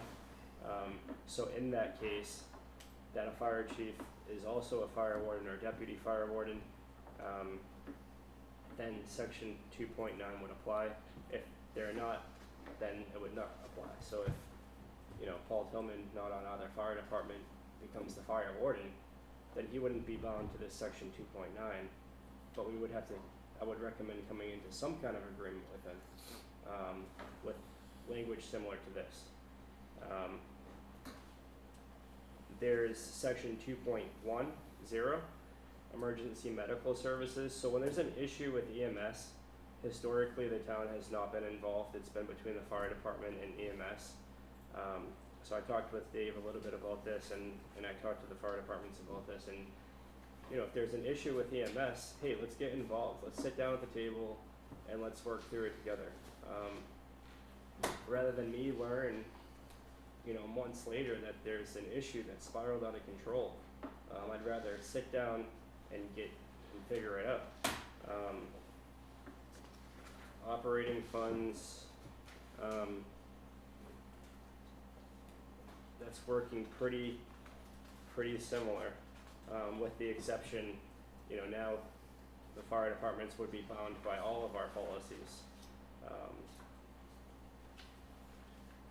And then there's maintenance of vehicles, apparatus, and equipment.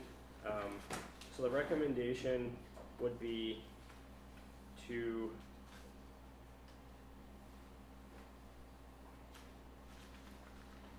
find it here. Oh, the town will set up a service agreement with one vendor for the maintenance of all vehicles, apparatus, and equipment.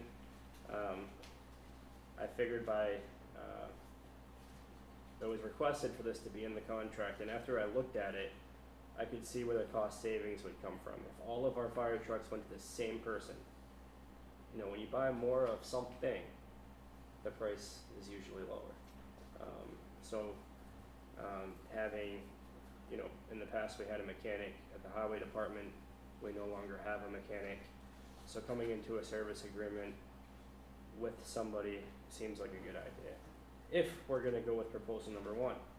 If we're gonna go with proposal number 2, then that would fall on the fire department itself, and they would determine where to take their trucks and so forth, and that burden would not be on the town. Reserve funds, title to the property. So under this contract, title to all vehicles and apparatus acquired in whole or in part with monies derived from town funds shall be in the name of the town. If a fire department adds additional items onto a fire truck, this will be considered a donation. So that language is different in this contract, because historically they've been in both parties' names, but under this contract, it would be in the name of the town. Proposed draft in draft form. So those are some of the key differences between the previous contract that we have and contract proposal number 1.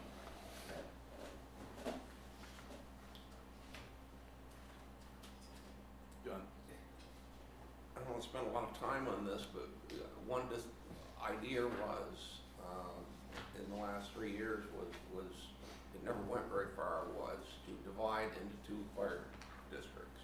If we're gonna put anything together like proposal 2, it would make more sense to have 2 separate entities administering these.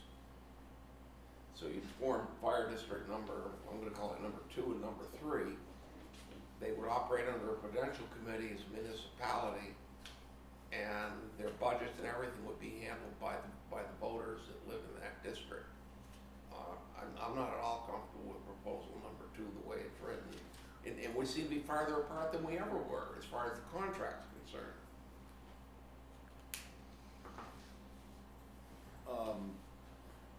Josh, can you hear me? Yeah. Okay. There was a question earlier, I think maybe Mike posed it, was that is all of the equipment so early on, somebody mentioned the fact that, I think it was Paul, that there was still a motion, or there's still an active statement in the town where there's a municipal fire department, but there doesn't happen to be any funding, and that's true. Did the west side turn over the titles or whatever it is in the station is owned by the town in whole now? or is it still jointly owned? We, I'd have to go back to the dates, but obviously, we did hand in, a letter from the department, with you guys moving forward to a municipal department, that the department would turn over all assets, for equipment wise to the town along with the trucks. Currently, obviously, the only other truck we own, is our brush truck. The other 3 trucks are owned by the town. And the way our deed is written for our department, that would have to remain as, in our name, which, we never, both departments did indicate that we wouldn't, give up our 501c3. So as long as that is stated, that we would be willing to lease the land and building for a set amount for however long. Okay, so that clarified something for me. So the if we talk strictly about money, you just, Brandon, you just said a while ago that the town was doing the West Side financials, the statements, the books, the paying the bills and whatnot. So I agree with John. It seems like we seem to be like all of a sudden have separated. So I'd like to kind of reel in maybe to see what the board thinks about this. Josh just clarified the ownership of it, and I appreciate that because I'll still stand in there and say I think it's the town's job to provide the machinery for the volunteers to use. Pretty much it. I mean, I just don't like all of the solicitation for funds that they have to do. I listened for 3 years for that, and I don't like it, where I've learned a bunch in the last couple of years since I got back here, and I've been to some calls, and I know they put in a lot of time, and I don't think they need to be fundraising. I really don't. And I think the town needs to share the burden in that explanation and the cost. So when the town needs to buy the trucks, I think the town needs to develop the criteria and the standards that they wanna buy, and then defend it. I don't like the idea of having the departments, when I read some of these clauses in there about ownership and it becomes a donation and all this other stuff. I think the town should get up on its 2 feet and defend the purchase for the use. I think it needs to be simpler. Well, what they're saying is if additional, which under this contract, they would be subject to the purchasing policy anyway. But I think they're talking about the existing trucks that have additional items that were purchased on top of the truck, and those items becoming donations, because we're still in a situation like that. Well, but I just heard him say, at least we're trying to sort through these contracts one by one. I just heard him say that then now it's in the ownership of the town. And I'm not. His error. Yeah, The Scotty's is not. I get that. I'm well, working in at least one direction. Well, if you think so. Well, I think it's a circle. It's a star. I just wanna verify that those are, West Weathersfield's equipment, everything is ours. What I heard Josh say, and Josh, maybe didn't hear it right, was if we went municipal, that's what was gonna happen. Are we municipal so that this did happen? Like I said, is there some sort of document somewhere saying that we own this equipment and we have this? well, he said there was a Well, letter. Josh should be able to answer that better than I, but I don't believe so. Yeah, can I clarify that? Yeah, thank you. I'm sorry. Yeah, so the letter that we had provided to you guys, was an additional help, to, of the old board to help, create and have more motivation to create the municipal department.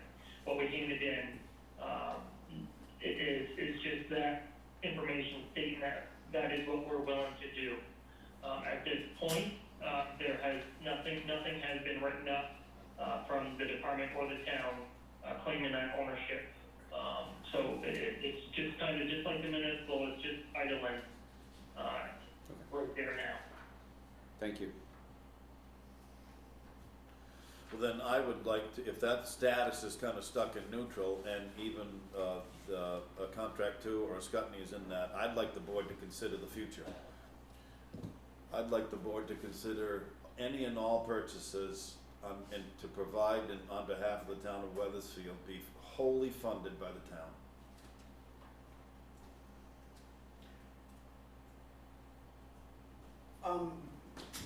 My only comment to that is, there are instances where I thought that was the case. But then it turns out not to be. Not, yes, Well, because we purchase a truck for $400 some odd thousand, and a department adds other things to it that is their money. or another piece that's not 400,000, but could be 50. Which brings us back to the clause that Brandon read that says if you do that, you can do that. It's now a donation, it's Yeah. clarified in here, Yeah, and you're spending your money putting it on the town's truck, and it is forever the town's truck, 100%.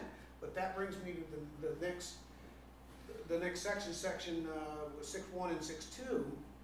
While 6.1 says the donation, 6.2 talks about that capital equipment acquired in whole or in part with Weathersfield funds shall reflect Weathers' proportional share. So why are we back to a proportional share? Excuse me, you can remove that section. I apologize. Okay. well, the other part, Sorry. and the That other was an part, accident. and the other part would be the town's purchasing policy on anything beyond 25,000. There's something to do that doesn't even any fire contracts that have to do with town purchasing policy on behalf of the town and using in the town and so forth, so.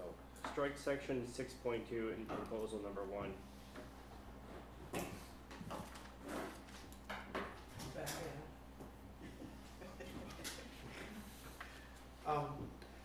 There's been a lot of, I won't say hard feelings, there's been a lot of feelings, how's that? About purchasing when one wants to, when doesn't one want to, a share, all this other share. My feeling is I wanna clean some of this up. And the only way to do that is to put a proposal on the table and vote on it, which would be what I just said, for the future purchases of anything on behalf of the town of Weathersfield. And I could make that a blanket one. I mean, I could go not only just for fire services, but it could be for highway, could be for police, whatever. It's wholly funded by the town's funds. I feel strongly about that.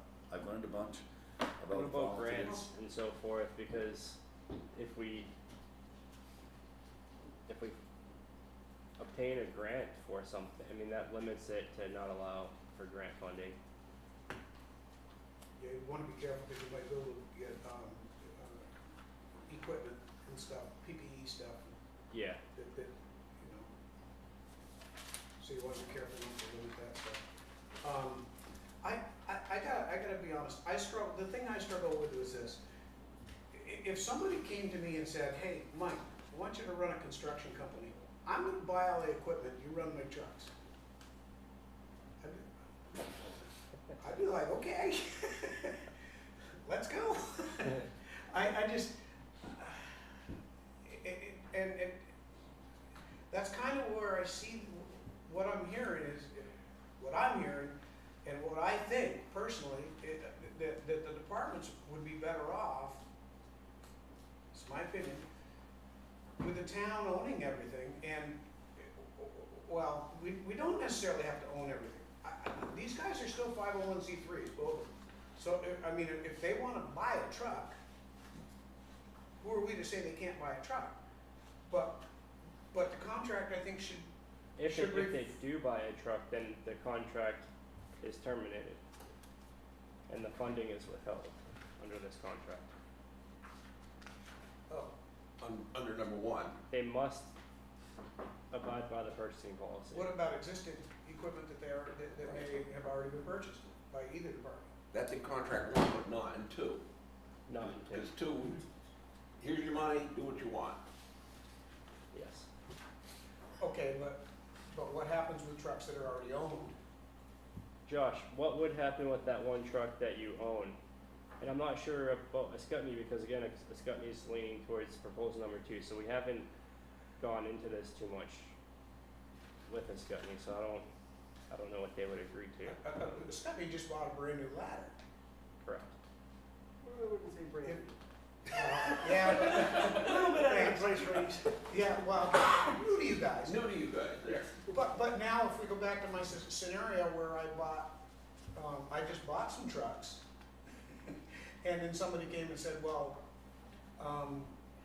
we're gonna buy you some more trucks, but you gotta give us yours first.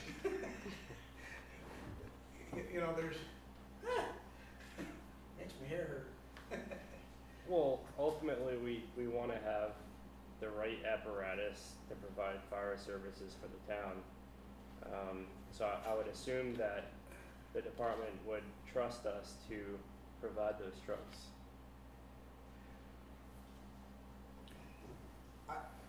I love that phrase, but I think perhaps in both directions, trust has to be regained. Yep. Without a doubt.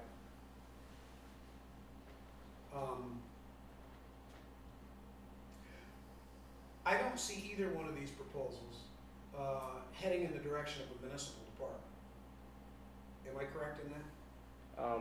I would have to disagree with that, mainly because proposal number 2, I mean, it's either, it's a private entity and you're holding them exactly to what a municipal fire department would do, which would be to, Now I'm really confused. proposal number 1 from West Weathersfield is as far as you can go Right. It's municipal. teetering on being a municipal. It's I thought you literally- said 2 was from a Scutney. 2 is from a Scutney, but proposal number 1, you said either contract. Proposal number 1 is municipal without being municipal because you're holding the department to training certificates, monthly reports, a strategic plan, and all of our policies and procedures. Accountability.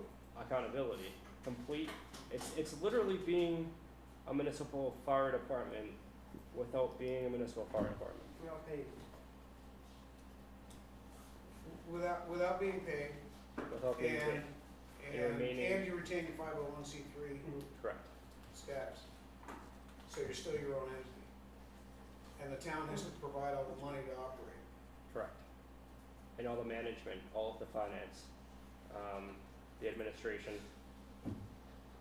But my question is, do either of these, I mean, I heard what you said.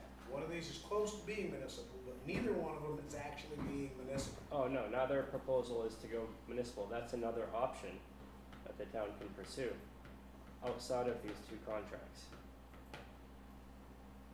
Or the town could choose for one to be not municipal and the other to be municipal.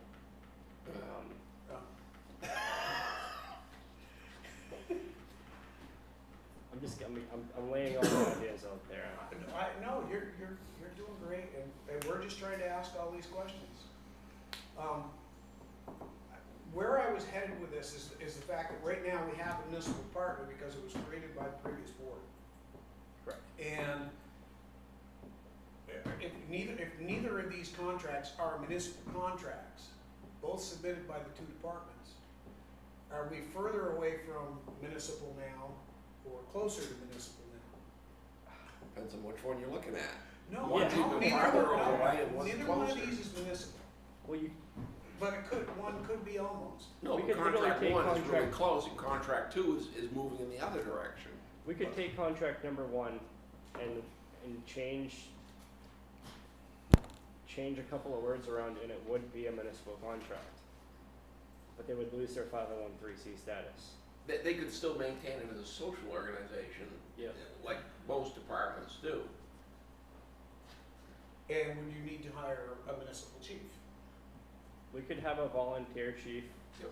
with a stipend to start, if we decided to go in that direction. Yeah, I mean, we would just have to include some other sections inside of this proposal, but this proposal is a municipal. In fact, this proposal I coordinated with the municipal fire department to create this contract. I personally like the accountability that's in one. I do. I think that's one of the things that's caused a lot of the division between the town and the departments, is not knowing what's going on with the money, the funding, the buying, and spending at times. Not always, but at I would times. say under proposal number 2, I would be meeting regularly with the president and vice president to discuss what's going on in their department. So Mark Gerard and I would meet regularly to discuss what's going on in the department. So it'd be more of like an executive type of meeting.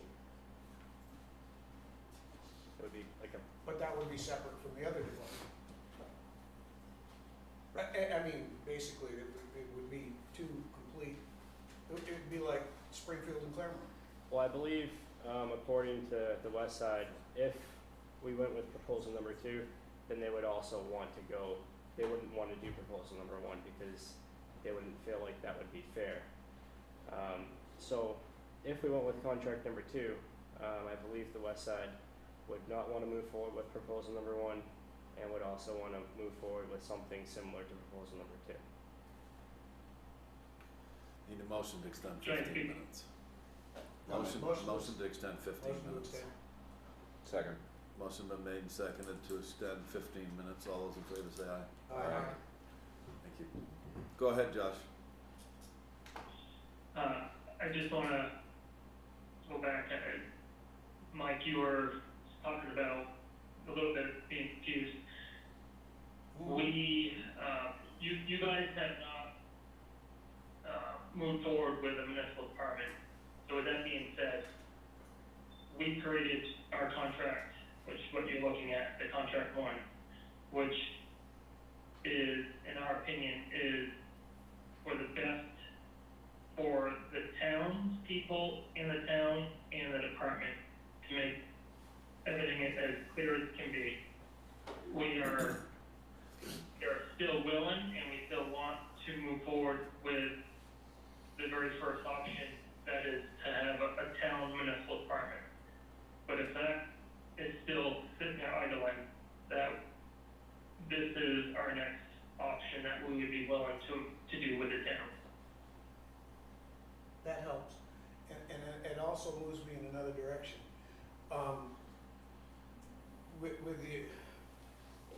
With all of the discussions over the past years in discussing and moving towards a municipal department, does option number 1 start to give us like a trial type example It does. of that happening, where the departments still have retained their 501c3 status, and they're still their own bosses, and they're still volunteers.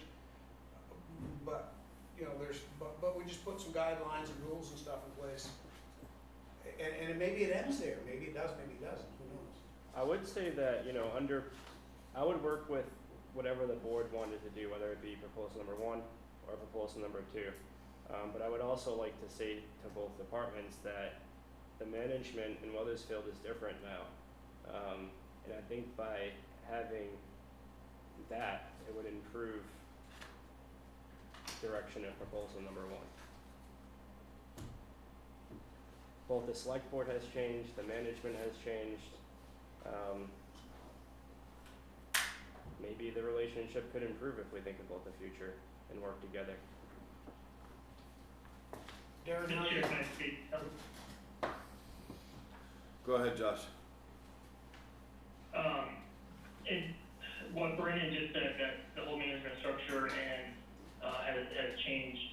Yeah, keep in mind, if that has happened and the town is now putting more time and effort on the administrative and management side to handle and deal with fire departments, to me, it would make more sense to continue to go in, if you guys are already investing the time and energy and the money to do that for the fire department, to continue to go toward that municipal side of a town department.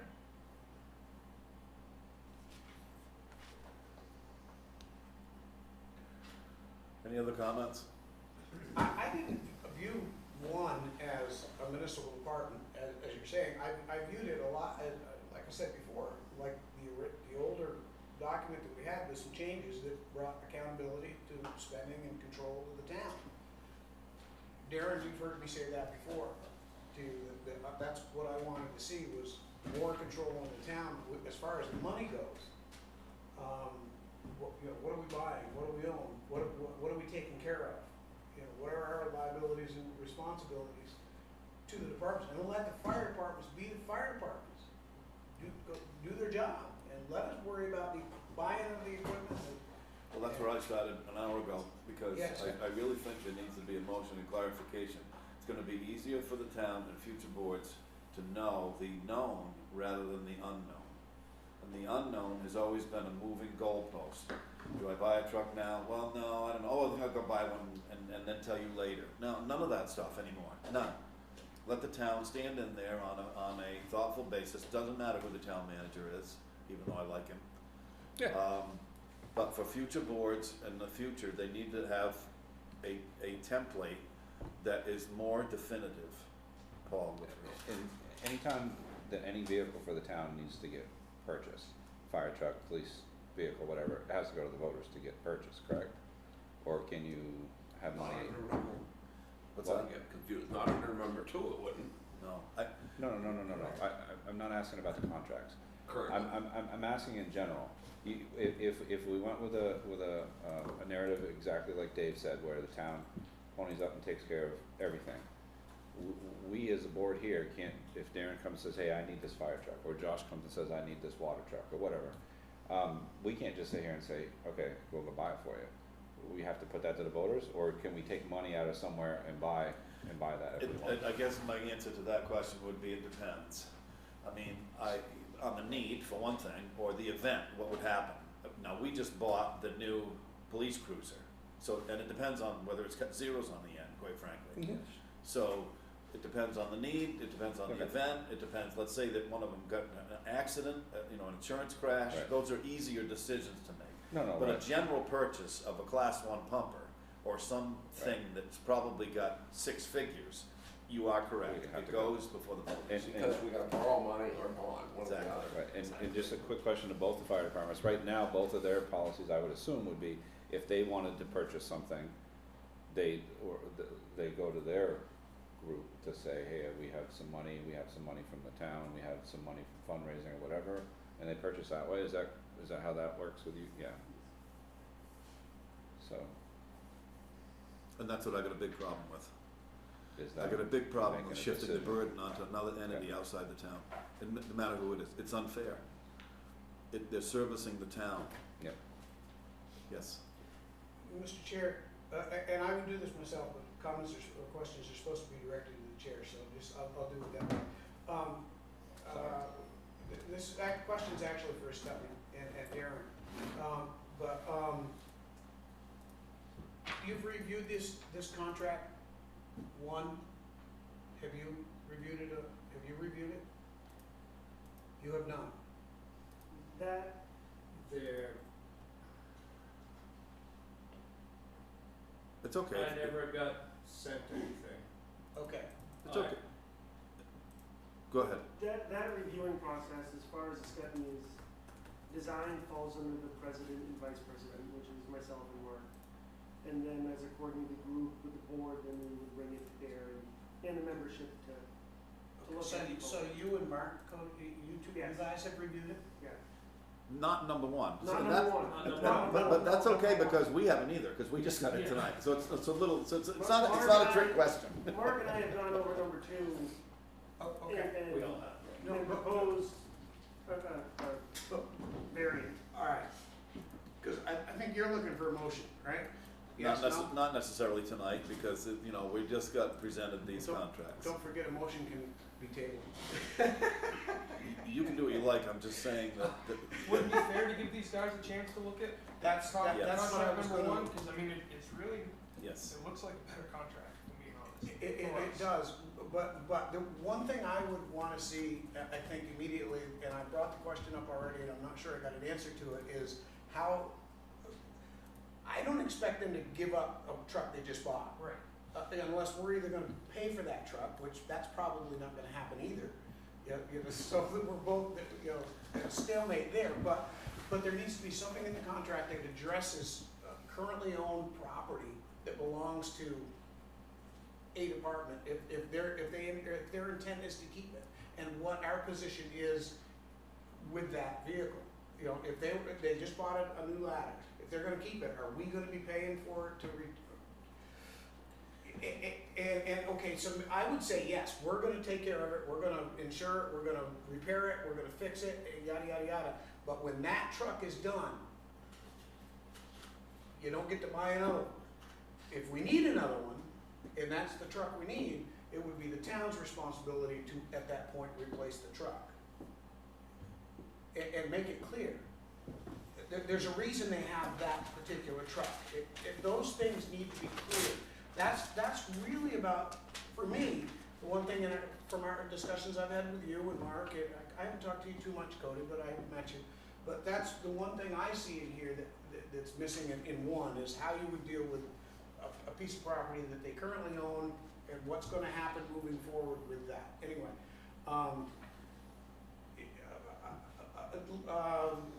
you wanna bring this up at the next meeting, wait for a motion until then, Yeah. give them time to review it and come back with It's not comments, saying that they corrections, can or actions. anything. I think you guys should take a look at this number one contract. It's not bad from what I can see, So really. Mark Gerard has both contracts in his email. So I'll send this to Darren right now, and then, is there anybody else that you want me to send it to, Darren? No, that'd be good. Okay. Just send it a different way, because it was sent to me, but you couldn't open it up. To answer your question briefly and really specifically, there's gonna come a time where this board, if it's interested in laying the benchmark down, so to answer your question briefly about, okay, you just purchased a truck, there's gonna have to be a point where we're gonna say, you know what, okay, the contract is in this contract, and we're both gonna negotiate. Where, yes, of course, we're sick and tired of listening to a bill not getting paid, or a tire not getting paid, or a vendor not getting paid. That's That's, not okay. that's not okay. So therefore, how you get out of that is to explain what you did earlier, where it will take the heat off of both departments, which I think the West Side has already done by putting it onto the burden of the town office, which is fine, because I think the buck has to stop somewhere. And the financial questions as a whole, I think, need to stop at the town manager's office for fire. And I think we can do that And in the and best- still leave the two departments running their own in the departments. best interest of the town of Weathersfield Fire Services. It's gonna take a board motion Yeah. to direct that. We control the funds and say that we're stopping the discussion about vehicle purchases and everything. It's on the burden of the town of Weathersfield to furnish that. I have one more thing for Brandon to consider as we're moving forward, if I may. It's really brief, and that is like, section 2.2. It talks about, and this really applies to just about any part, which is enforcement. In any area where we're saying, you gotta do this, I gotta have this, whatever it is. What contract are you in, one or two? One, what are the modes of enforcement that the town has to when somebody doesn't comply? So, Those just need to be clear. We don't need to get in, you don't need to discuss them Okay. right this moment. But we just need to just go through it, make sure that those things are clear. Where it says, you gotta do this, okay, well, you didn't do it, what's the consequence for that? Or how, what's the timeline for correcting it, or something like that? Those things need to be spelled out clearly, so it's not just out there, well, you didn't follow the contract. In some places it says that, but that's all, you know what I mean? I do.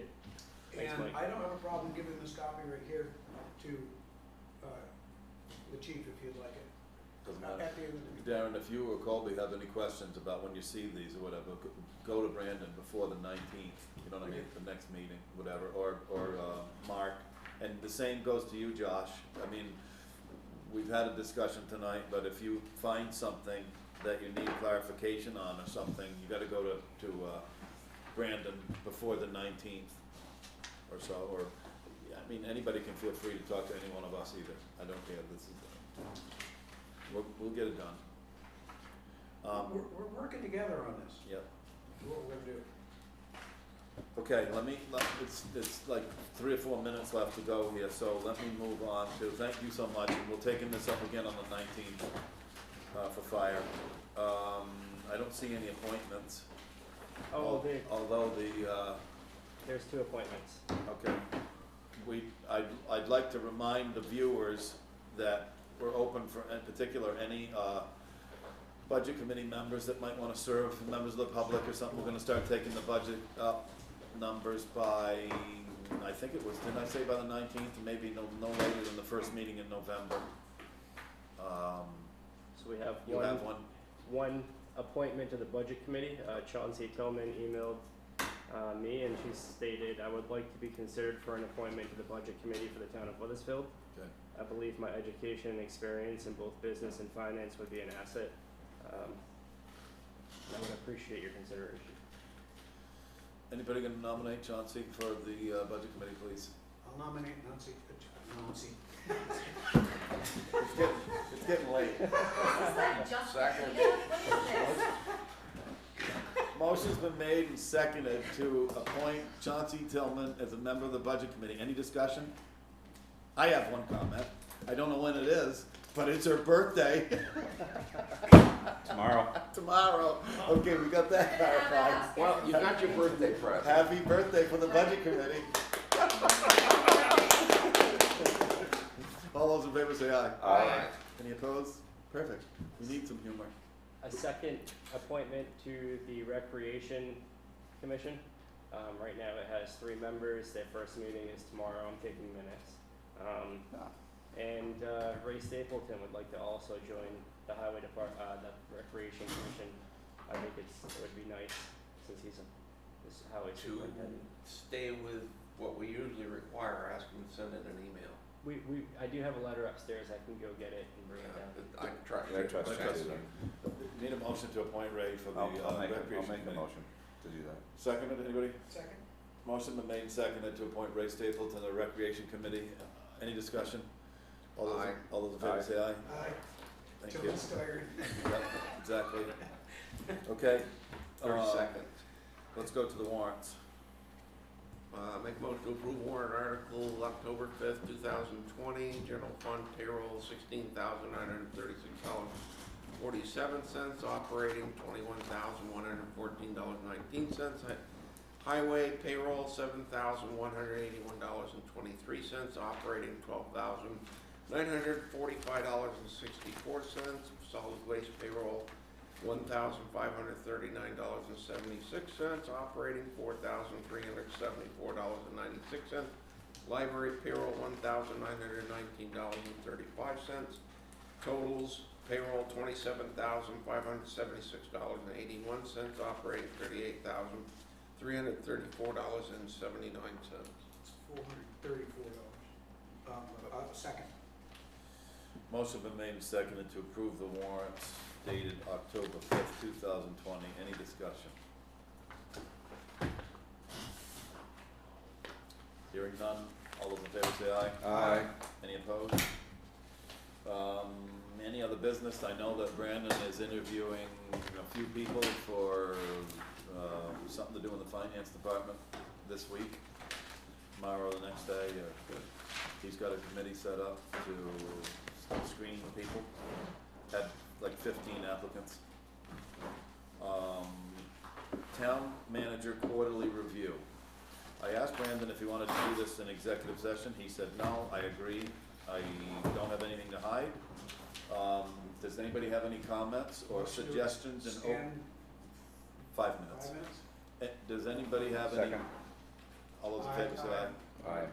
Does anybody have any comments or words of wisdom to the manager? I mean, we do need to pay attention to these, because sometimes in the past, and I've been as guilty as anybody, we don't even take it up for like a year, and he's constantly after me because where he formerly worked, I thought he said it was like every other month or something, and Every it 3 was- months. Huh? Every 3 months. Every 3 months. So I think that most of us are in contact with him enough so that we give him our thoughts about what he's doing, about too much or something. And I'm happy that he is interviewing somebody because I did not want him to take over the financial duties as well as the manager when other things pop up, like today with the 1879 grant or any other thing that may come about, either with the water system or anything. So that was my feeling. Is there anything that you want to share with us in open session about whether you like us or not really, or putting you on the spot? I mean, of course, I love it here. I love working with everybody. I think we're developing a really good team, and that makes me happy. I've seen a lot of changes in the office over the past week, and that makes me happy. I would like to, at some point, I was reviewing my contract, and there's a couple of things in my contract that I may not agree with. So I was looking to potentially amend my contract, and I have a proposed amendment here. It just gives me a little bit more protection. So if the board would consider that, that would make me really happy. Can you get that out to all of us with highlights on the changes? Yep, So we know what we're looking at? no problem. And I haven't had any discussion other than, I haven't had any discussion about termination or, so no, if he's talking about protection. Well, I For mean, what? as a town manager, it does cross my mind. It's, sometimes you do get anxiety about those things. I want to purchase a home in Weathersfield or in the area, and I want to make sure that I'm protected. This contract, I didn't realize that it didn't have this protection in there that I'm looking for, which is common in town manager contracts. So I'd just like to add the section. I don't think it's that big of a deal. What, if we decide to leave, you need to extort like $1 million out of us? No, definitely not that bad. Not that bad, okay. I wouldn't, yeah. Well, like Mike said, either you share it with all of us or me, or we'll gladly take it up, and if it happens to be, well, We could enter executive session. yeah, why don't we do that? Why don't you email it to me, and then we'll see Okay. how that works out. If it is, it's a contract issue. I just got one comment on your performance, and that is, don't be afraid to say, I don't have time. Exactly. I don't like to do that. I feel like, after we develop a team, I feel like we'll have all the time in the world. I don't like saying no. That's why we're here. Well, And At if some I- point, you have to, though, or It depends on the subject. prioritize. Yeah. It depends on the No, I subject agree with matter. you, John. Yeah, it does. I certainly do. and But I want to make sure that anybody that comes to us knows that we can do it, because we can. Well, can I make a comment too on that? I've said it to you before, and obviously most of us have regular jobs during the day, but if you need help with something too, I've told you I can help, I don't know as much as you do about running the stuff, but I know you're down some stuff if you need help getting something emailed out, putting something together, whatever, Oh no, this board has been very helpful in that area. I can't be happier. And sometimes it's just a conversation helps. So The only coaching that I give them, just so the board knows, is I'd rather not take stuff up individually. I'd rather take it up like a policy. Sometimes he'll come to me and say, okay, how come we're not putting, like for instance, an individual person's thing on the board? It's because my experience on the board has been those always come back to bite us, because somebody will forget what the agreement is and it becomes individual and specific, Yeah. and it's not to the town. Yeah. So if we have something come up, then it's like the thing we're dealing with now with 10 years of taxes. Yeah. There is policy that says what to do with taxes. I just don't wanna make another one of